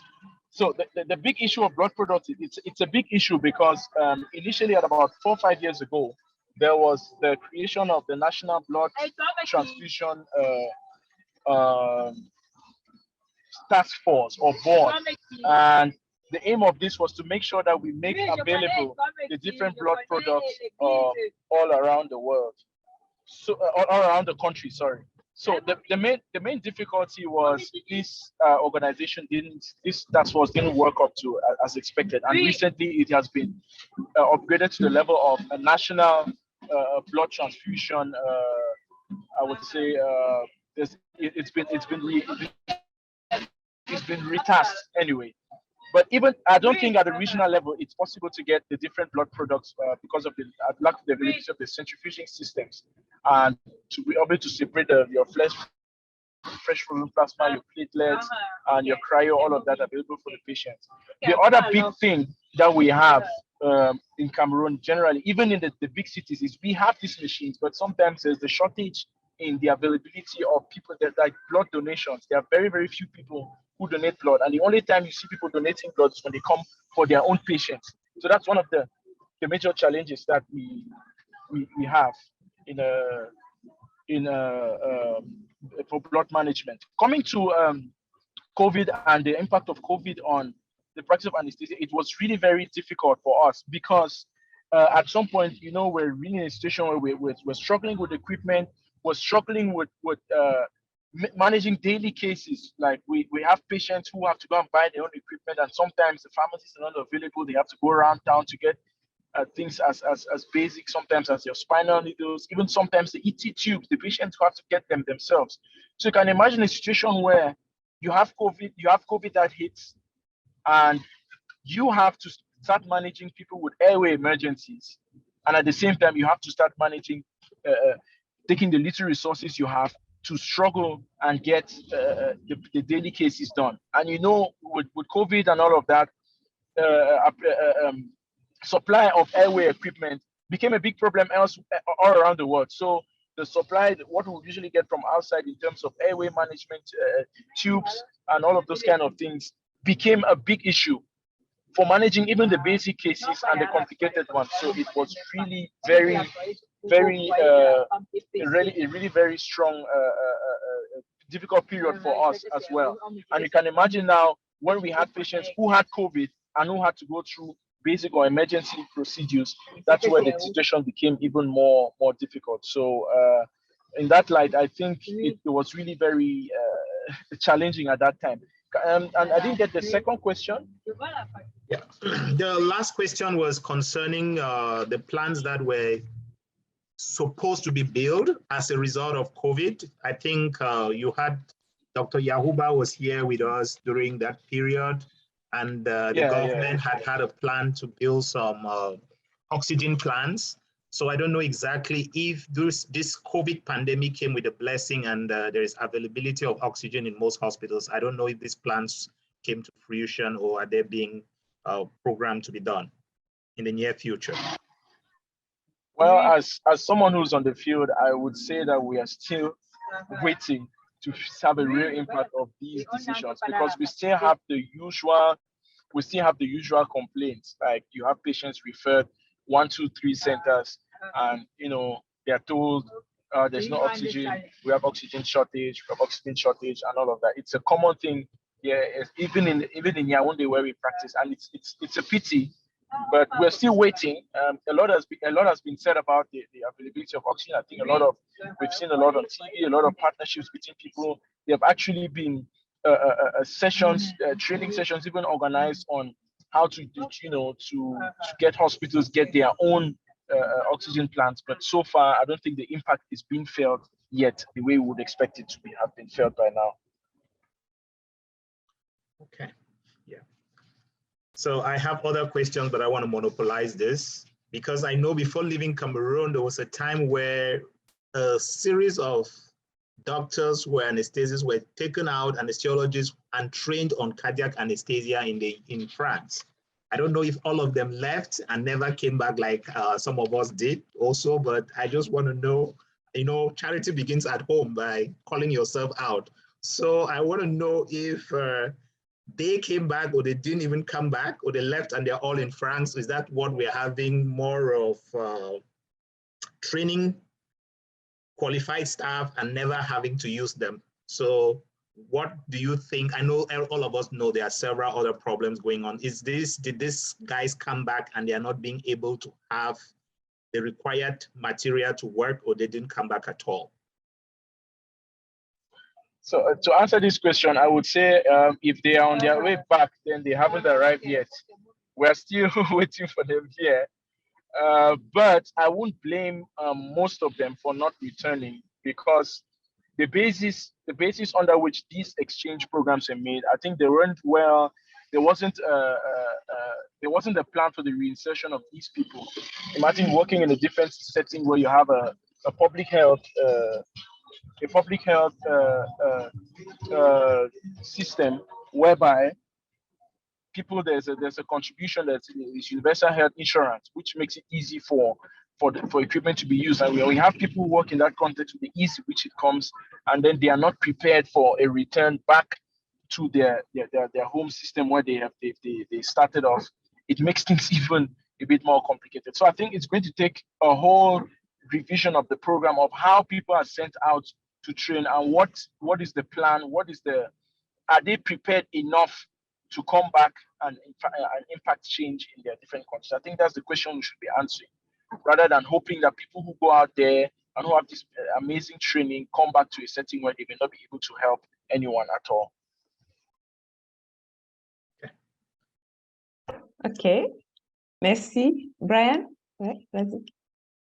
Non, je voudrais dire que je pense que j'ai vu la main du docteur Guy Moutembe, qui est je pense qu'il est du Gabon. Je ne sais pas si tu avais une question à poser, docteur Moutembe.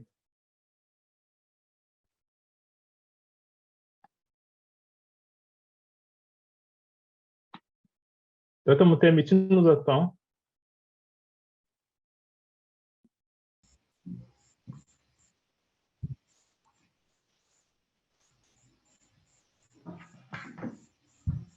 Allô? Oui. Oui, vas-y. Oui, je vous entends. Bonsoir tout le monde. Oui, bonsoir, docteur Moutembe. Bonsoir. Et bonsoir tout le monde. En fait, ce n'était pas une question, c'était juste pour déjà dire bonsoir et puis apprécier l'exposé qui nous a été présenté. Donc, pour apprécier l'exposé qui nous a été présenté et dire définitivement qu'on a tous les mêmes problèmes en termes d'équipement de nouvelles technologies ou d'accès d'équipements de nouvelles technologies dans nos différents hôpitaux, dans nos différents pays. Et effectivement, ce que j'ai apprécié davantage, c'est effectivement ce qu'on retrouve ici, ce sont les équipements de dernière génération. De dernière génération qui sont sortis à 20 ans pendant qu'il y a de nouveau. C'est ce qu'on retrouve dans nos hôpitaux ici. Et ce soir, ça vient en termes de dons, par exemple. Et c'est des choses qui n'existent plus. On est dans une autre génération d'appareils en Europe, aux États-Unis, dans les autres mondes, mais en Afrique. Quand on achète, on amène ça ici. Comme on ne connaît pas, on se contente de ça. Et donc, ça n'aide pas forcément au diagnostic. Et donc, tout ça, ça fait que nous, on soit toujours en retard. On ne pose pas le bon diagnostic. Si on ne pose pas le bon diagnostic, donc il est sûr et certain qu'à un moment donné, on ne peut pas résolver le problème de la mortalité dans tous les secteurs ou selon toutes les pathologies que ce soit. Donc, ce sera vraiment important qu'on fasse un effort dans ce genre d'espace, de réfléchir et de voir comment on peut maximiser encore une fois nos efforts. Il vaut mieux qu'on ait par exemple un appareil, un bon appareil, par exemple, je ne sais pas, je dis n'importe quoi, par exemple un jean expert, mais qui soit placé par exemple à Yaoundé ou dans un endroit où vraiment on pense que le besoin y est et qu'on capitalise par exemple cela pour qu'il soit rentable. Il y a ça, donc on a un problème d'accessibilité de nouvelles technologies et quand on les a, on n'a peut-être pas souvent le personnel bien formé pour ça, mais définitivement, comme on a dit dans l'exposé, ce qu'on a, c'est plus des technologies ou des appareils qui sont vétustes et qui sont des générations dépassées, en fait. Donc, ça n'aide pas beaucoup dans l'accompagnement ou dans le diagnostic définitif qu'on veut donner aux malades, en fait. Voilà. Merci. Oui, merci beaucoup, Dr. Moutembe. C'est toujours un plaisir de vous avoir. It's always great to have Dr. Guy Moutembe. He's in Ghana, and it's always great to know how things are being done different in that specific settings and learn from their experiences as well. Dr. Kati, I see your hand is up. Yes, Brian, thank you. So maybe a comment and a question to Raymond. I hope, yes, he's still on. So you brilliantly raised the issue of training of anesthesiologists. So whether medical doctors or nurses, and I just really want to have your take on that. What do you think about training, whether there should be an increase, for example, say in the number of medical doctors who are admitted into residency training for anesthesiology. And I don't know if you have any idea on what happens in the I think the higher specialist school of the Ministry of Public Health, I think that also trains nurses in in anesthetic care. And the next question is, what do you think about anesthetic products? Because during our training in Yaoundé, and most of the time we spent in the hospitals back home, at times there was one big issue of having anesthetic products where anesthesiologists became like gods, where they had ownership of these products, and then they could,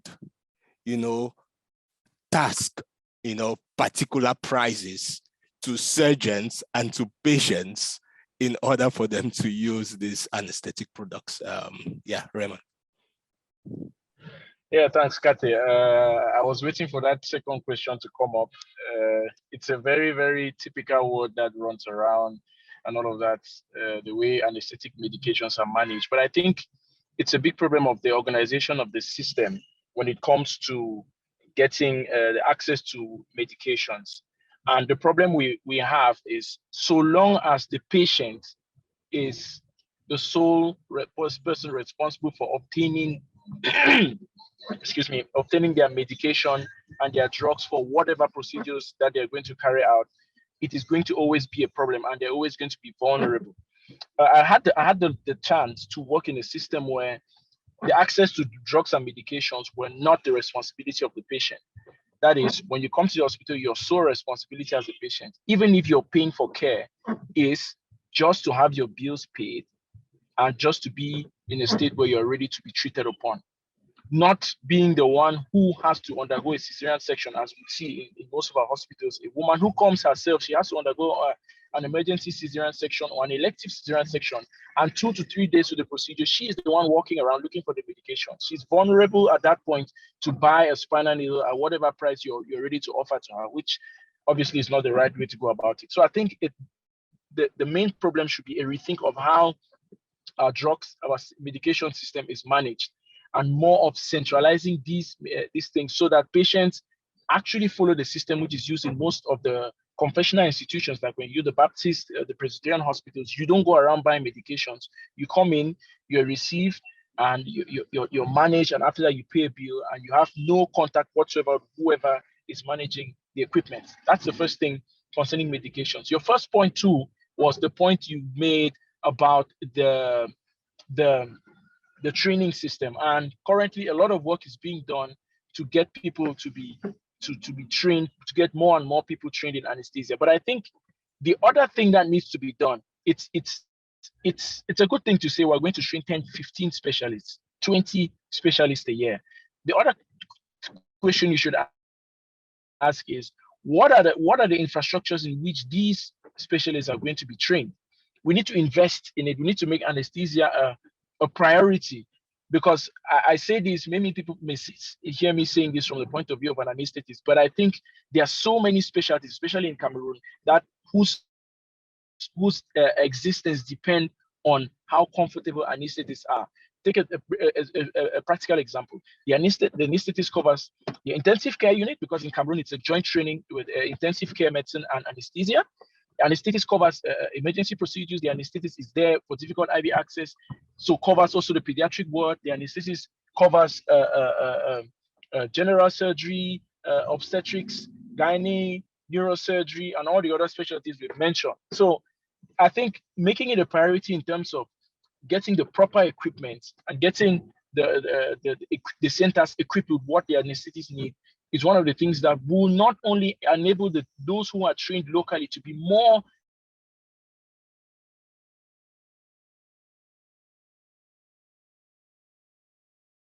better trained, but will also keep them interested in anesthesia. But they're like, oh, well, I've read about this. Is it done in Cameroon? Is it done in Cameroon? No, and they end up going out there, not because they don't want to do anesthesia in Cameroon, but they want to also be able to do these things and be a more complete specialist, and you wouldn't blame them for that. So I think it's a question of reprioritizing the system and giving anesthesia the place it has as a stronghold in bringing up not only anesthesia as a specialty, but all the other specialties around it. And I think it's really an emergency with the times we have right now. And COVID came and showed us most of these things. Merci, Dr. Raymond et Dr. Kate pour ces interventions.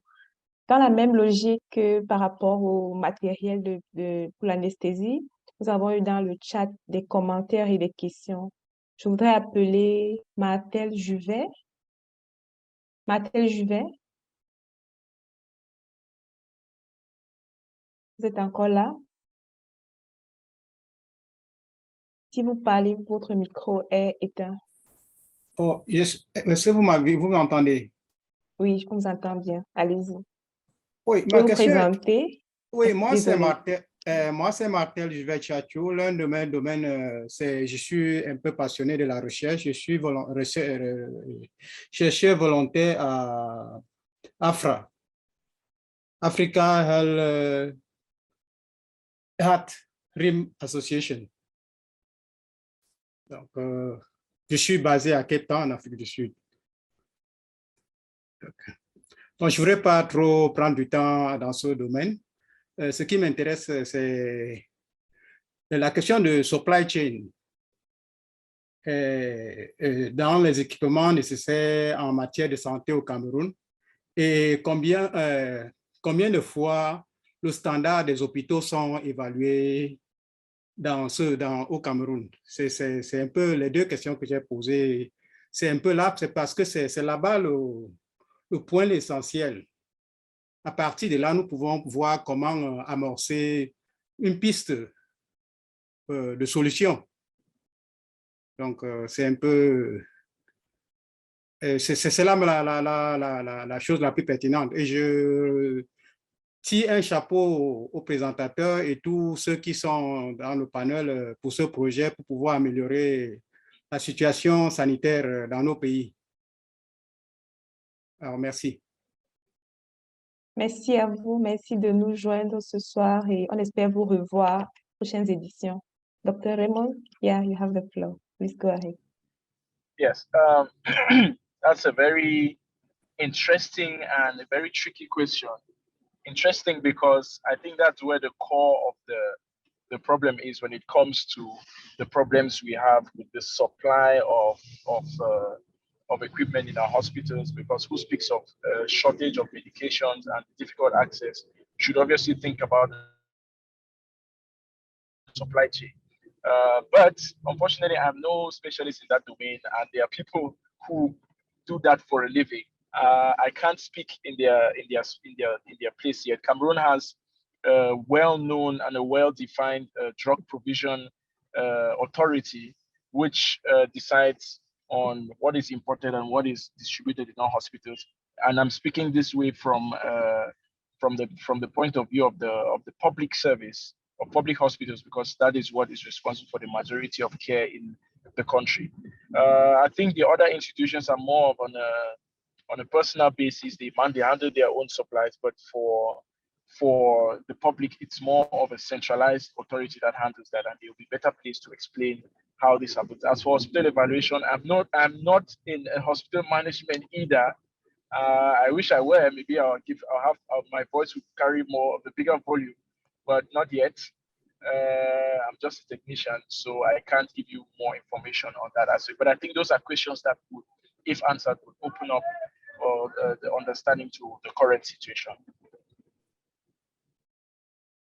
Okay.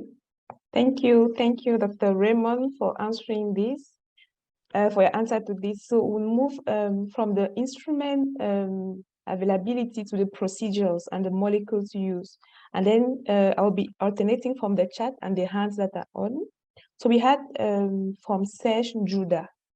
I don't know whether you are around. You want to open your mouth and your mic, sorry, and speak out. Serge Judah.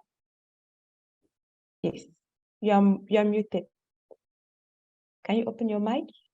Yes, go ahead, yes, please. Yes. Speak French. I am an easy English speaker.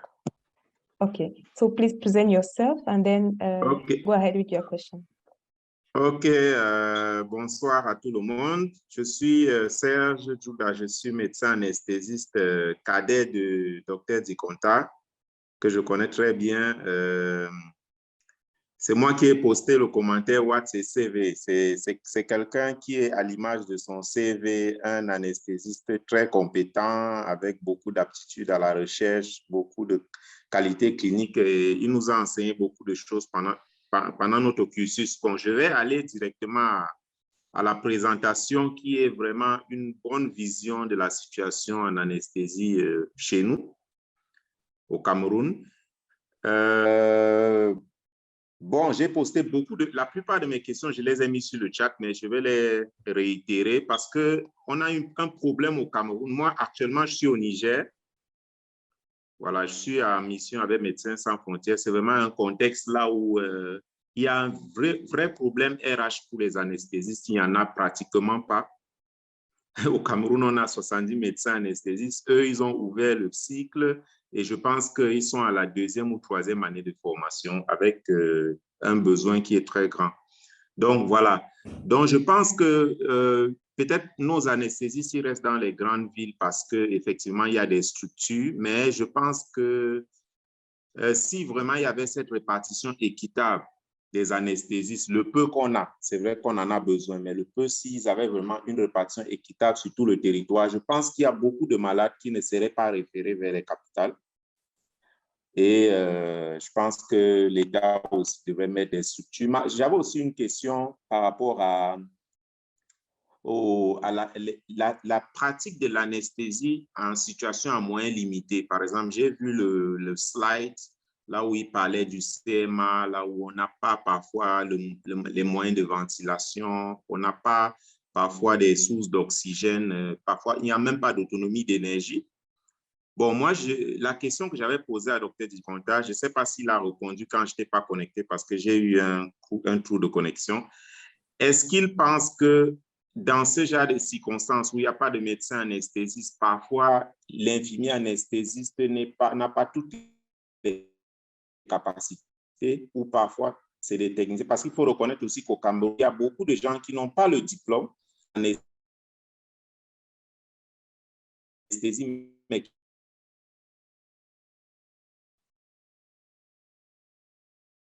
qui pratiquent. Ça, moi, j'ai vécu ça à Moura, où il y avait un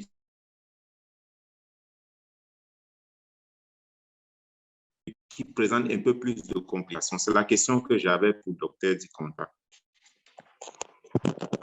Je crains que nous ayons écouté la dernière question parce que c'était entrecoupé. Si vous voudrez bien la reprendre. Ah, voilà.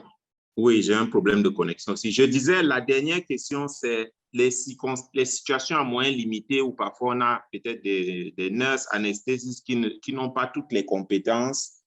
Est-ce qu'il ne faille pas peut-être mettre des standards par exemple, pour certains anesthésistes, leur demander de faire l'anesthésie à la kétamine qui est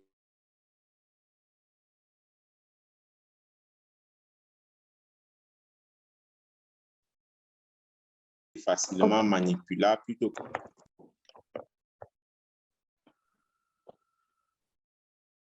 Yeah, I think I get Dr. Judah's question. Right. Thank you, sir. Thank you, Serge, for coming to the panel. It's been a while. I haven't seen him in years. A very good friend and good anesthetist as well.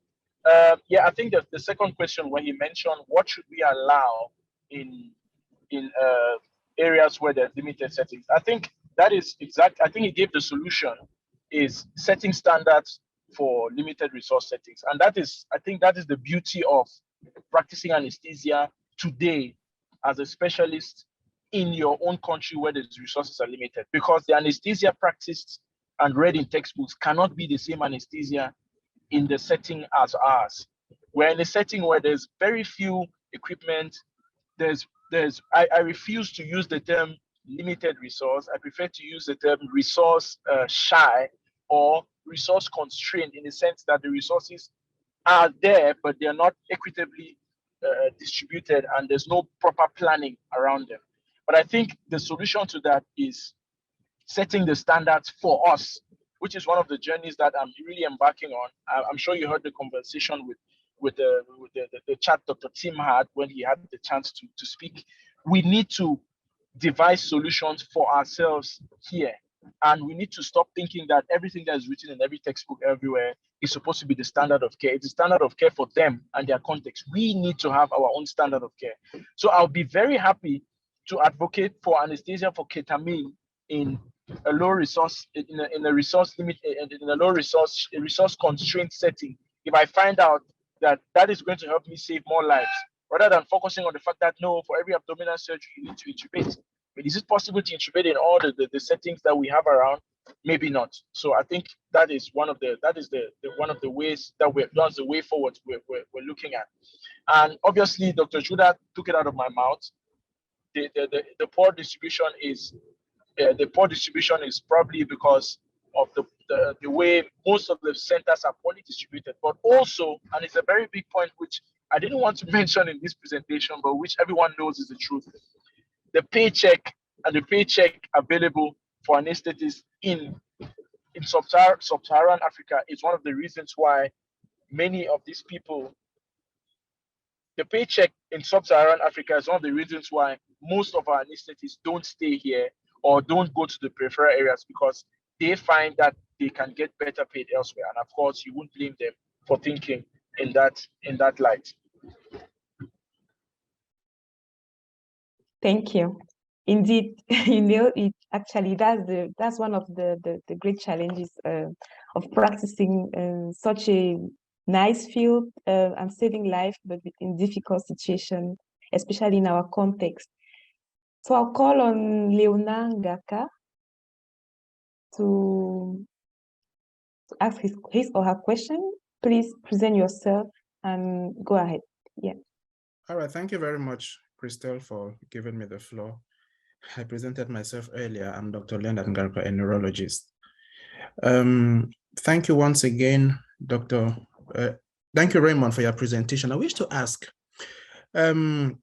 concerning the pre and the post-COVID era, in terms of anesthesia, in terms of equipment in the ICU, Raymond, can you say that COVID helped in the equipment of some ICUs in Cameroon?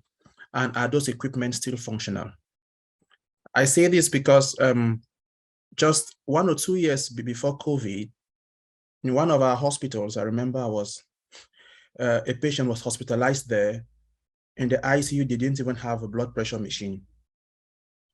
And the patient had some issues there, and it caused a lot of problems in the higher ranking spheres of the country.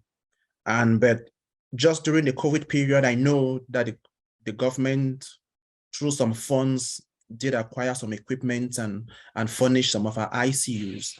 Are those equipment still functional, most of them? And has it helped also to improve anesthesia care in Cameroon? That's it. Oh, yeah, thanks, Leonard, and good hearing from you. It's been a while. Well, I would say COVID. I won't say COVID helped. COVID exposed us and made us realize how lacking we were in the management of our cases. The other issue which I would really like to say concerning what COVID has done is most of the things COVID exposed us, but the authorities, and I would say this with a lot of really a lot of seriousness, is that we depended on temporary solutions. The equipment you see in hospitals now are available because there were gifts, there were donations, and no system is run on donation. So yes, if you go into most of the wards now, you would see, like for example, my ward, we had 2-3 vents before COVID. Now we have about 5 because the ones before are not functional anymore. But that's not the right way forward. The right way forward is thinking about getting durable solutions that are that depend on the people themselves within the system. How is the system within itself trying to implement this? How is the purchasing of medications? How are the supply chains moving? I think that is where we should be looking. Right now, yeah, we have equipment and all of that, but if we don't have another emergency, we may as well find ourselves in the next 5 years will be like the way we were 2-3 years ago with lack of machines. Anesthesia obviously benefited from that, but I think we should look at the long term, the long shot of where all of these goes to. So let me just I have an additional input or a question I want to ask Raymond. So I know of a situation, I'm not going to call the hospitals, where equipment were donated, but and it's a regional hospital, but the trained personnel were unable to use them. And I don't know if they are still able to use them, like ventilators were donated, but those who were working there were uncomfortable putting patients on ventilators and are still uncomfortable putting patients on ventilators. So they do have machines. And that's why I go totally with Raymond that we need to plan for these things, train personnel, trained those who work with those personnel in order to donate equipment. We cannot just donate equipment and feel we'll start intubating patients overnight. So I know hospitals during the COVID pandemic and post-COVID where they got donations of ventilators, of BiPAP machines and other machines, but no one actually knew how to use them, or no one had the courage to use them or to put patients on those equipment. That was just an add-on. Thank you, Chairman. So while adding on, I'll call on Annie, Double Annie. You had a question in the chat. Can you just present yourself and then go ahead with your question? Thank you. I'm called Double Annie. I'm a student nurse anesthetist at the Catholic University of Central Africa, Yaoundé, Cameroon. So my question goes to Dr. Raymond. As a nursing student, as a student offering nurse anesthetist, we are taught about the theories and the practical of nurse anesthesia techniques, So there are techniques that are reserved mostly to anesthesiology. But now, based on the fact that we mostly find nurse anesthetists in rural areas, it's more of a suggestion. Would it be proper for anesthesiology to handle the students, nurse anesthetists on internship on how to do some procedures like nerve block or simply a central venous line placement? That way they will be able to manage properly patients in those rural areas where there are limited numbers of anesthesiologists. Hurry up and go, it's almost raining. Okay. Thank you for your question. In the same way as you focus on the management of most of these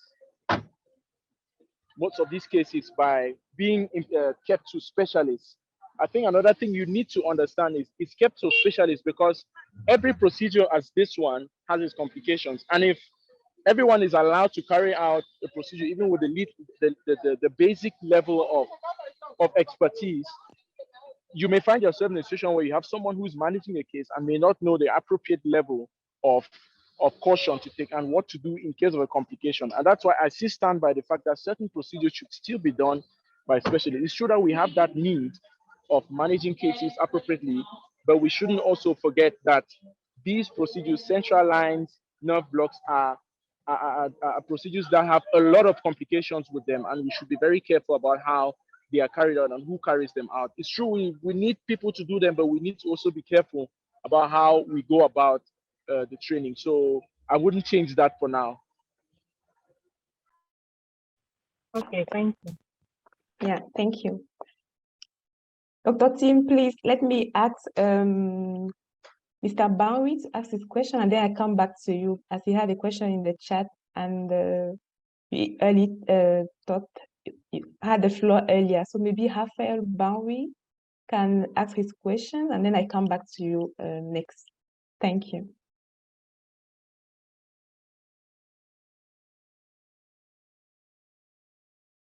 Raphael Bowie, you can open your mic and then ask your question.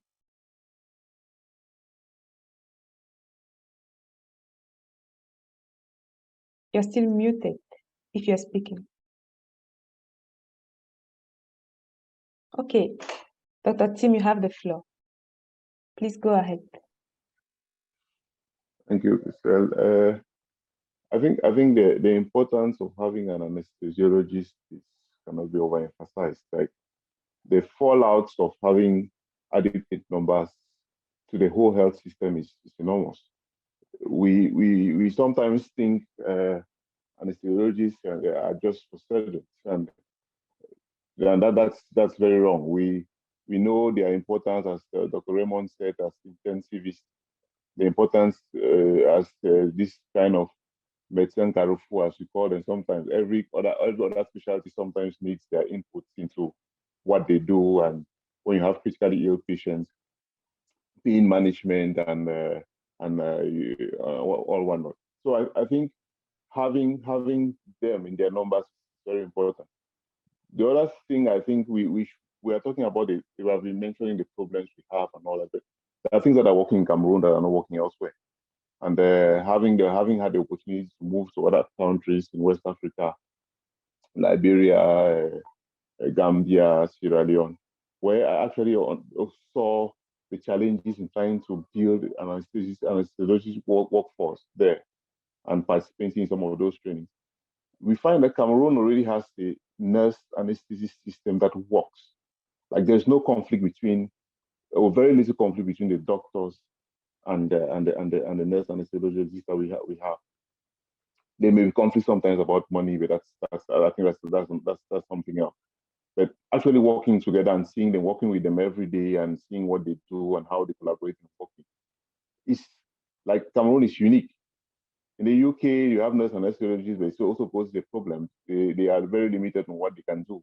And the West African countries, they're still don't build a workforce of nurse anesthesiologists, but they had to create two different like regulatory bodies to control the doctors and the nurses, and that's creating a lot of problems there. Cameroon is working with very little quarrel.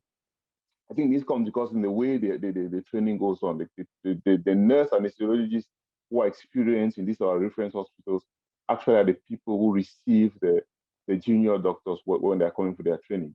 And the basic skills that are being given that there's a critical shortage of doctors, like how do you intubate, how do you use the laryngoscope, how do you take difficult lines, are given to them by the nurses. So there's this inbuilt respect that grows while the doctor builds his capacity at the end of the day.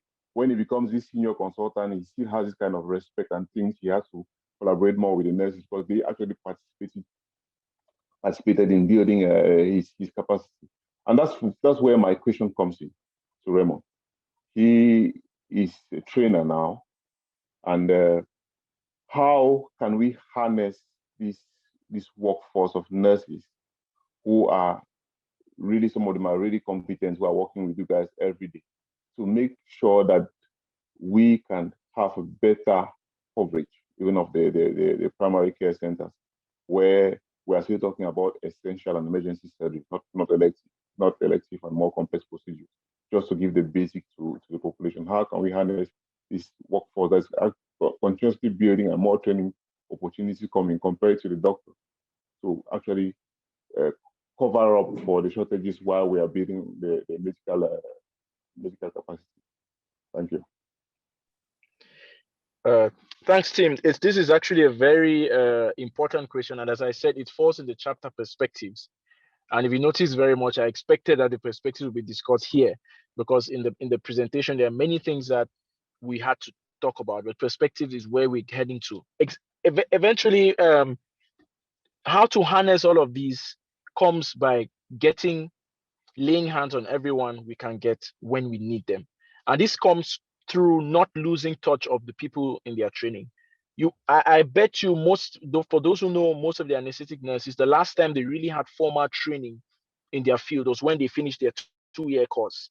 And the rest has been training on the field, probably 1 or 2 training courses done here, but there's no real follow-up of what is being done. And that's because there may not be a proper organization around it. I think one of the best ways to harness all of these is to get all of these practitioners harnessed within the same association, like having a Cameroon anesthesia community, where you get all of these people together and then sort of organize proper and well-organized training sessions voluntarily for those who are willing to. And I know the will is there, but it's just that there's no body, there's no organization that lays the hand on these to say, okay, you know what, at this point we need to, do proper training in certain domains, or sharpen people's skills more in this or in that. It's more of people finish their 2 years and they're out on the field and they manage and they get their experience. Some of them continue doing it. Some of them abandon, they move to something else. Some of them take bad habits and carry it around with them. I think it starts by getting all of them together. The second other aspect is developing specialist sub-training for nurses. I think that is the way forward. We have I work with teams of very experimented anesthetic nurses who sometimes you would realize these are people who taught us the practical aspects of anesthesia when we were still registrars or residents in training. And I think these people need to be harnessed and given more responsibility. Like, it would be good to have a nurse anesthetist specialized in pediatric anesthesia, a nurse anesthetist specialized in orthopedics, a nurse anesthetist specialized in obstetrics, just so that people are made to feel more important, because I think that is where it gets to. When you feel important, you feel you can stand up, you feel you can say, look, this is what I do. And if you're united under the umbrella of a common association, that even gives you the booster to go forward in that direction. This comes to a lot of work, of course, but it always starts from somewhere. And I think starting from the essential place to start is to bring these people together and to sell the idea that we want to get more training and competence for people. And we will have people, there are many people who are willing to get trained in pediatric anesthesia and go out to those places where people are scared of doing procedures in children and actually doing them with the basic measures of security learned within their context. And obviously, all of these harnessing and all of that should follow the standards of local recommendations made for us, for our settings, by us, based on our own experience on the field. I think that would be for me, that's one way of getting through this. Merci infiniment de non seulement évoquer les défis qui menacent la profession, mais aussi de proposer quelques solutions concrètes qu'on pourrait déjà, au fur et à mesure, implémenter pour améliorer le service rendu dans nos différents services. Nous avons l'honneur ce soir aussi d'avoir la présence d'une éminence parmi nous, que je voudrais me permettre d'inviter, d'ouvrir le micro et de se présenter. Je voudrais appeler le professeur Fobi de nous dire quelques mots qu'est-ce qu'il pense de la session jusqu'ici, et aussi quelques commentaires qu'il voudrait bien apporter. Merci, professeur Fobi, de nous dire ce que vous pensez de cette session.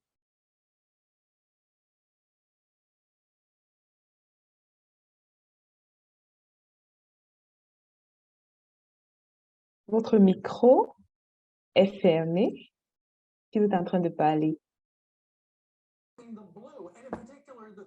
Hello. Hey, thank you. This is Dr. Fobi.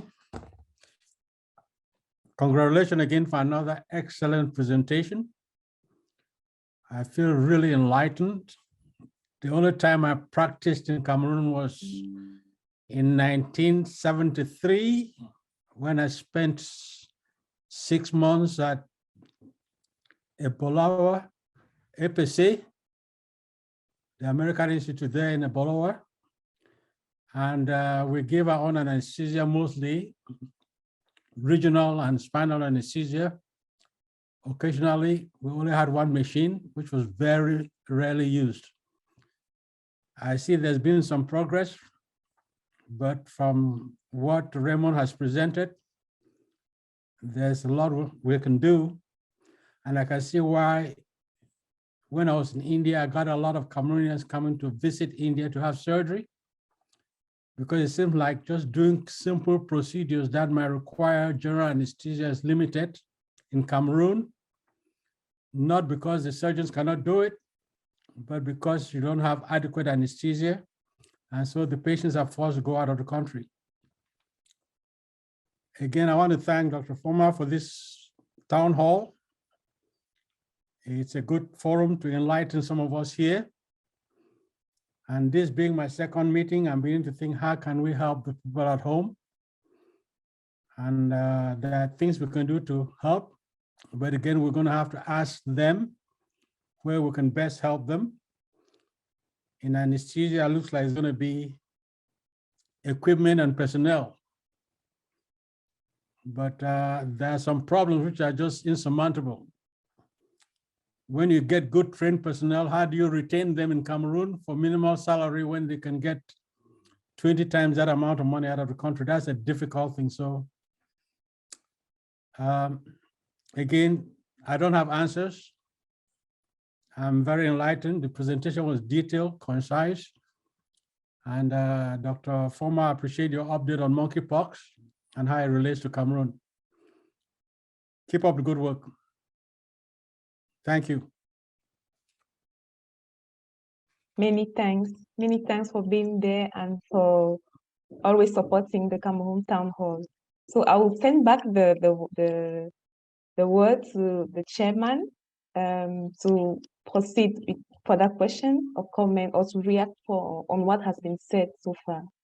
Dr. Foma, you have the floor. Well, thank you very much, Christelle. And I just want to thank Dr. Hobby for being here and also being part of the town hall and encouraging us in what we are doing. And it's really a pleasure. And I think other junior colleagues are extremely excited when we see you with the person we know, the portfolio, getting to the town hall and also trying to discuss our problems. We are truly encouraged to be here. So we are very delighted to have you here at any time. And we look forward to working with you in getting this town hall to every healthcare professional back at home and abroad so that we can learn from each other. So we're truly excited. And to Raymond, I wanted to ask Raymond, what does he think is going to be solutions going forward in order for us to improve? When I was in Cameroon, all the time I thought majority of the deaths I observed in the theater were most likely coming from anesthesia-related deaths. I don't know if things have changed. When I was in Cameroon, and even the times I was carrying out minor surgeries in small district hospitals and complications that were arising. And I just want to ask him, going forward, what can we do in order to improve? He already talked about nursing education and subspecialization for nurses, subspecialization for the anesthesia physicians, retention rate. And one other thing I'm worried about, the ICU management of our patients, our critical care patients. I know we have the French method of training physicians where the anesthesiologist physicians take care of the ICU, which is also a good model. It works in a lot of French-speaking countries. And the pain management also, because even the accessibility of morphine and morphine-derived derivatives is very rare in Cameroon for cancer patients. I've really tried to give some. You have it through just the Baptist Mission. What is his take on moving this field forward? What does he think we need to do in order to have local solutions that work locally and are able to solve our problems locally for us to be happy and have happy patients? Thanks, Dr. Foma. This is a very heavy question. A very heavy question to answer because the major implications for such a change come from the decisions taken at a high level. I think anesthesia and intensive care medicine should be given a priority position. And not just because I'm an anesthetist, but I understand the implications and the intricacies that anesthesia has with every other specialty in medicine from my constant practice. I am really when I look at the impact that we can have at a national level is giving anesthesia that spot where priority is given to the quality of healthcare that people receive at the moment where it is really necessary and at the emergency level, ICU level, and an anesthesia level. This can only be changed from a policy point of view. And the first element of policy, if I had the chance to do it, to change it, is to advocate wholeheartedly for universal medical insurance. Unless we have that point where patients don't have to think about what they have to pay or what they have to use from their pockets or disburse, which they hadn't planned to manage a life-threatening emergency, if we cannot get that point to where that little thing is taken off, then it becomes problematic. It becomes really problematic. I think that's where it all begins.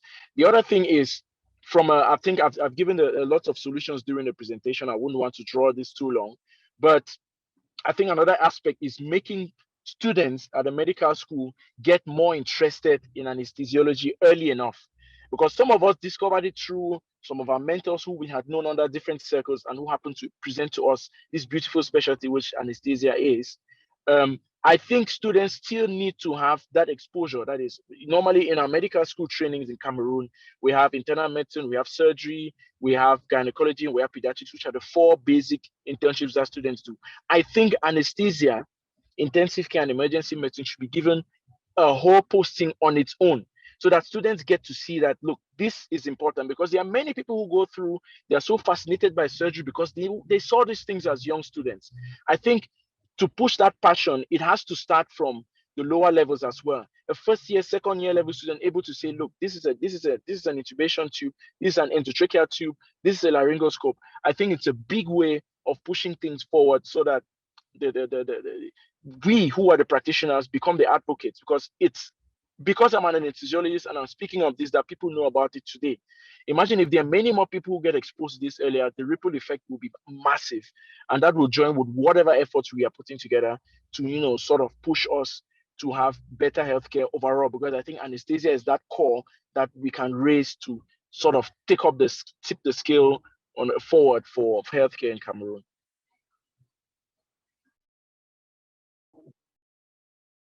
Thank you for answering my questions and proposing solutions.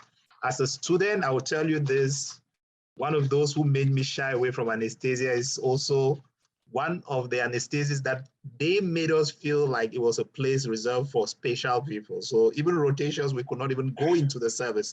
So I spent 7 years not being able to even go into the intensive care unit in Q's at the time. So you can imagine that that's how the philosophy at the time was reserved for us to create. I'm saying this openly because we need to mentor the young ones and not create an environment of fear or an environment of God complex, which we do have a lot in Cameroon at times when we are seniors and we don't actually create an environment where juniors could dream to do certain specialties. So it's very important to talk about those things because there are certain rotations we never did, but we had interest in because others could not really allow the junior ones to. So I hope the younger generation that are taking over and that are teaching in the faculty are also creating an environment to expose these young students and nurses to this specialty, to this beautiful specialty. Hopefully. So I want to take a last round of questions or comments before we round up of today's session. It has been very dense and very instructive. And then I want to call on, let me try back with Raphael Banwi. Can you be able to speak out now? Like open your mic. Raphael? Yeah, please go ahead, present yourself, and then you had a question in the chat. You can go ahead. Yes, I'm Raphael Bangui, nurse anesthetist. I'm in Pennsylvania, United States. I was just impressed. By the way, congrats, Dr. Raymond, for the excellent presentation. I was really touched by the issues with supply, with materials and stuff. I recently came from home 2 weeks ago, and I had a bunch of supplies, materials. I didn't even know where to take them to. I took some to Bingo Baptist and Mutengene, and then some at the Bingo and Bobby and the Presbyterian Hospital in Douala. Just from people I know from personal relationships, display a bunch of supplies. And now I see I have more supplies, more things to distribute, but I'll be talking to Dr. Raymond to see it, because one thing is to see where is the need, because I didn't conduct any needs-based assessment. You know, I just distributed supplies because I have them. You know, there's so many supplies here in the United States, you know, that have been thrown in the trash and open endotracheal tubes, even laryngoscopes and things like that. So I'm making quite a great effort to gather some of these supplies. Now I need to know where is the need, the priorities, you know, because some of those hospitals, they say, oh, they don't do a lot of pediatrics, some they don't do a lot of adults. So it's going to be needless for me to take a bunch of supplies for adults and give it to a pediatric hospital. So I'll be making these contacts to see where we can.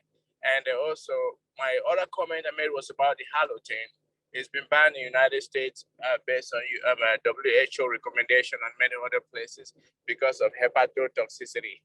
I don't know if there's been any outcomes or any studies to maybe study the safety profile for halothane in Cameroon. Is it just a cost driven, or is maybe because of the demographics it has nothing to do? I'm just curious.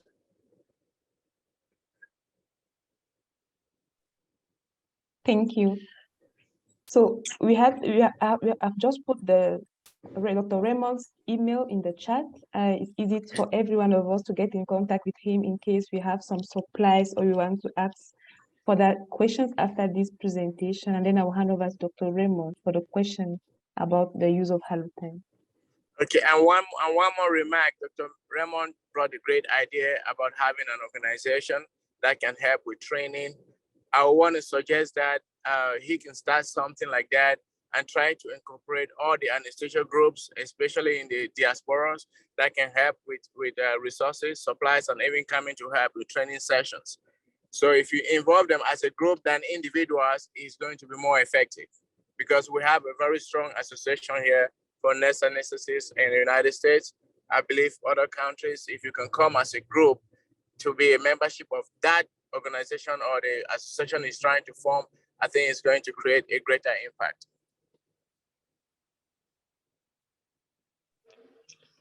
Okay, thanks so much for the proposed assistance. We really need all the help we can get working here. I think I'm looking forward to liaising with each and every one of you through the emails for anything that we can do to change the situation.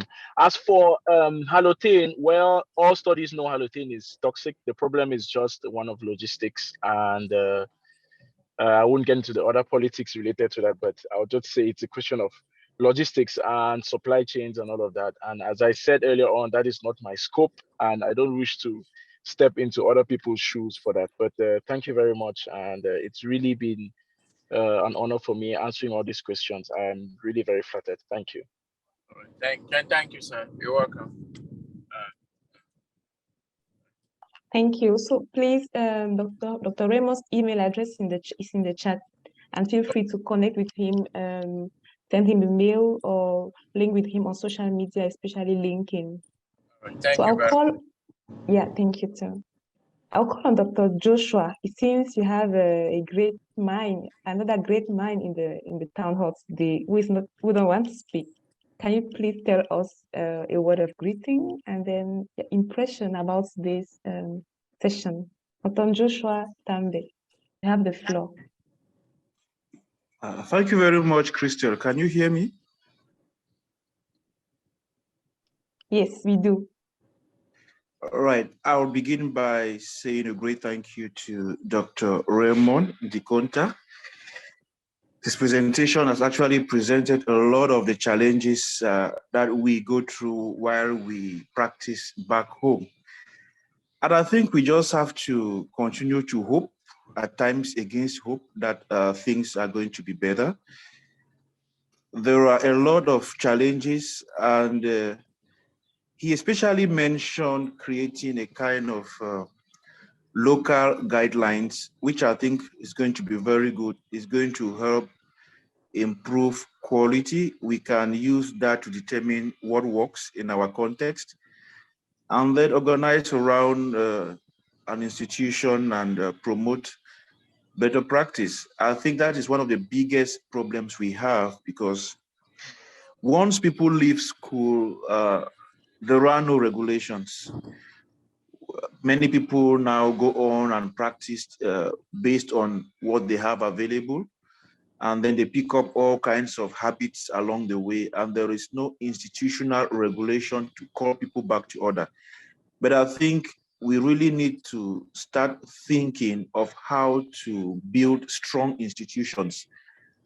I believe the other settings that we admire so much are where they are because they have been able to create good institutions which regulate the practice. So I think that should be something we in Cameroon should start pondering about. I know many societies exist already, Cameroonian Society of Anesthesiology, cardiologists, and whatever. I think we can move from just organizing symposia, training seminars, and to start having a regulatory role. I think that's the best way we can, as a body, get our voices heard by the policymakers so that we can create that kind of an environment that all of us would like to practice in back home. And the rest of what I have to say, I think I will say that during the parking lot. Thank you very much. Many thanks to you too as well. So I'll call on Derek, please. Derek Awambeng, you have the floor. Can you please present yourself and then ask your question or comment? All right, thank you very much, Christelle, for this opportunity. And thank you very much, Dr. Foma, for this initiative. For the past few meetings that you have been having, I've been having difficulties joining. I don't know why, what was the problem? I just succeeded to resolve my issues today with the Zoom. So that's why I've not been on board for all this while. I had a serious, every time I click on the link, it goes somewhere else. And I had challenges sorting that out. I'm happy to be here today. And I'm really, really grateful for this opportunity and the presentations that were made by the chair and the presenter of today.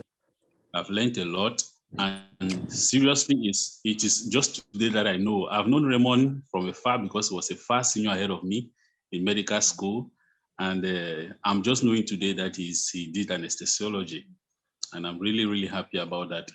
And I wanted to just say that with regards to training, we are going to notice that in Cameroon, we have more paramedical personnel than medical personnel. And the capacity even of the government to train paramedical personnel is more than they do to train medical personnel.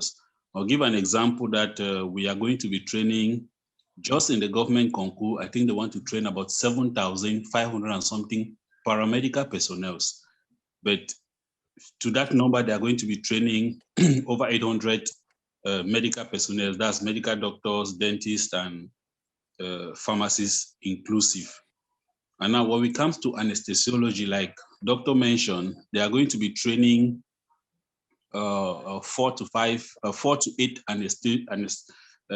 physician anesthesiologists every year. But meanwhile, in the private schools and in some other, in the government schools, the paramedical anesthesiologists, like you just mentioned, let's say 40 to the 70 he mentioned to about 400 that are spread across the nation. Most of them have, some of them have masters in anesthesiology.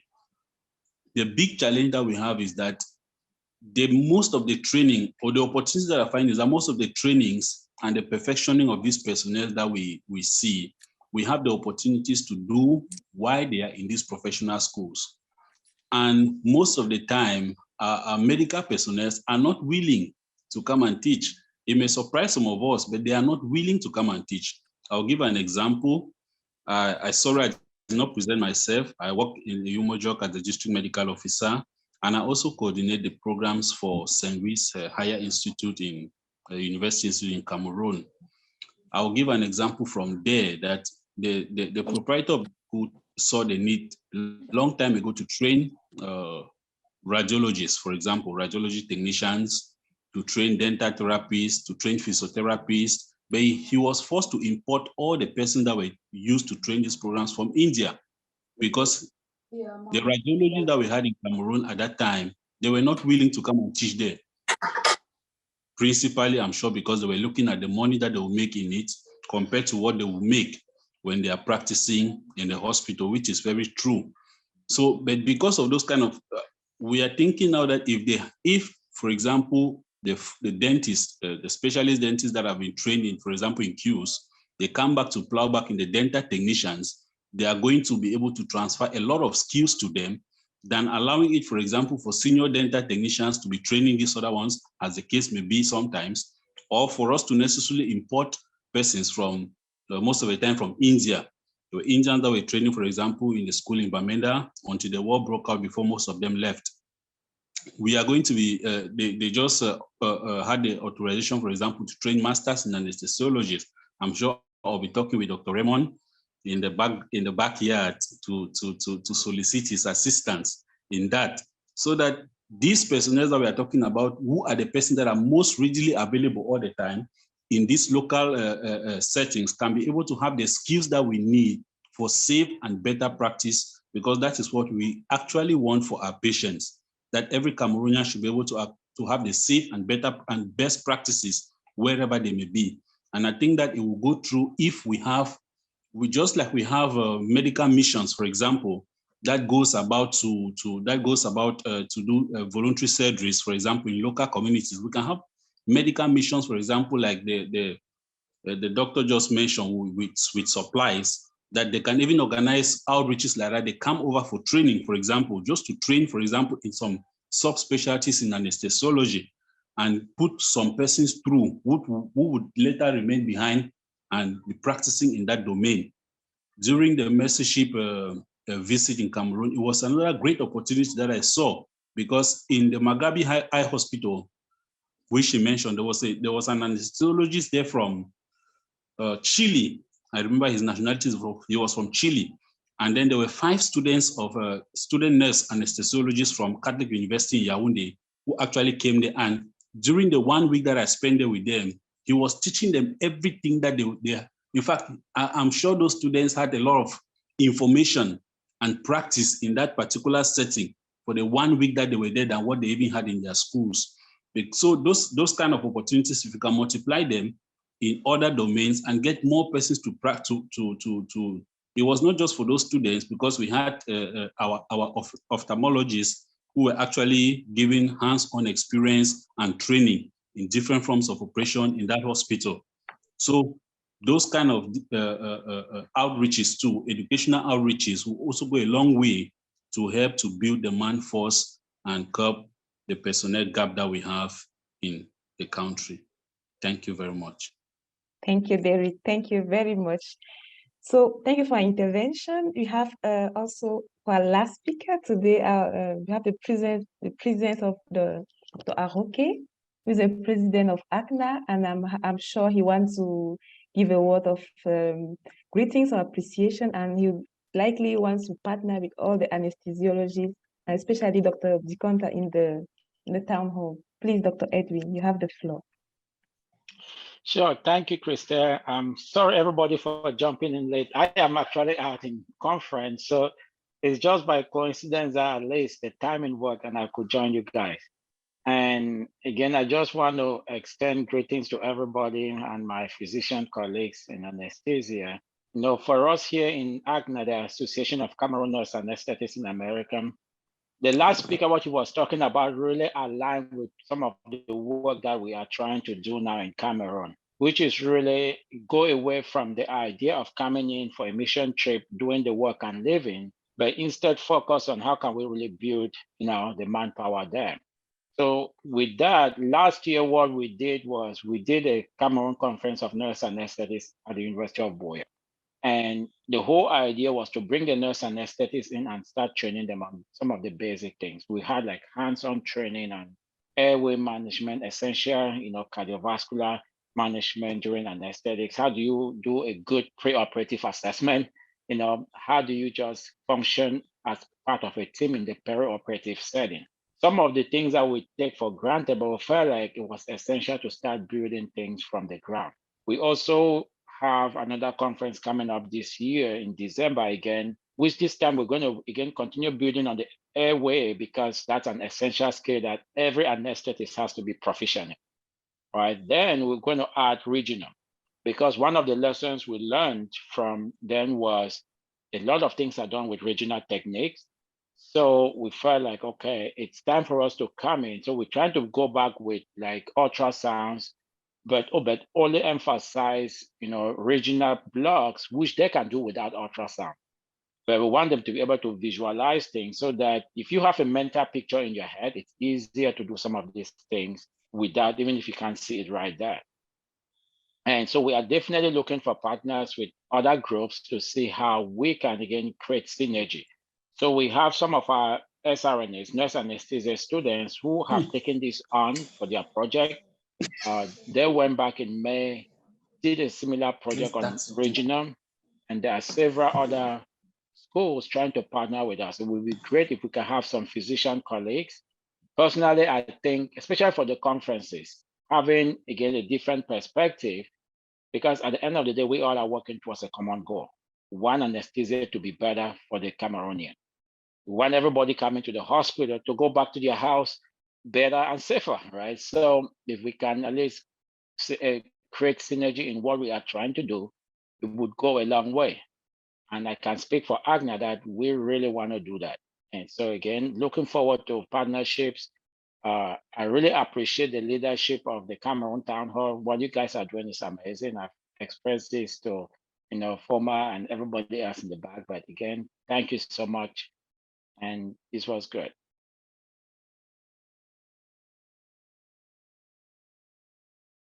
Thank you very much, Dr. Edwin, for chipping in between conferences and then bringing your support for the team.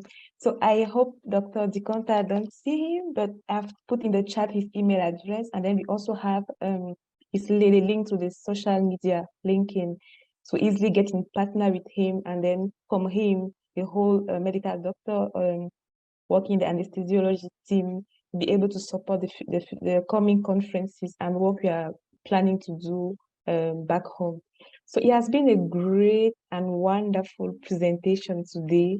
We are very proud of what we have learned today, and for every member who participated to today's session. Thank you very much. We hope to see you next time. And then I want to ask all the moderators to have a last word. I will start with Alison. Alison, can you give a last word for this session?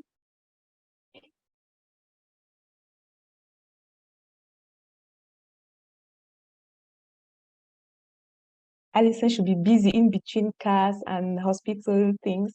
So let me go to Brian. Yes. No, merci beaucoup, Christelle. Je pense que I think it was a really great session and a great exchanges.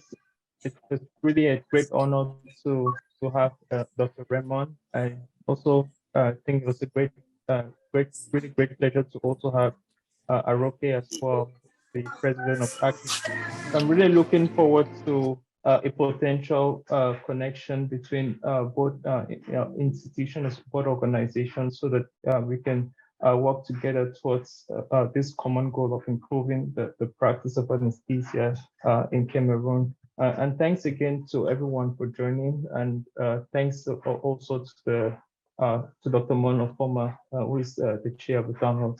Thanks. Merci beaucoup, Brian. Et je passe la parole au chairman pour clore la session de ce jour. Merci et très bon week-end à chacun. So I just want to tell you guys that I want to thank you, everyone.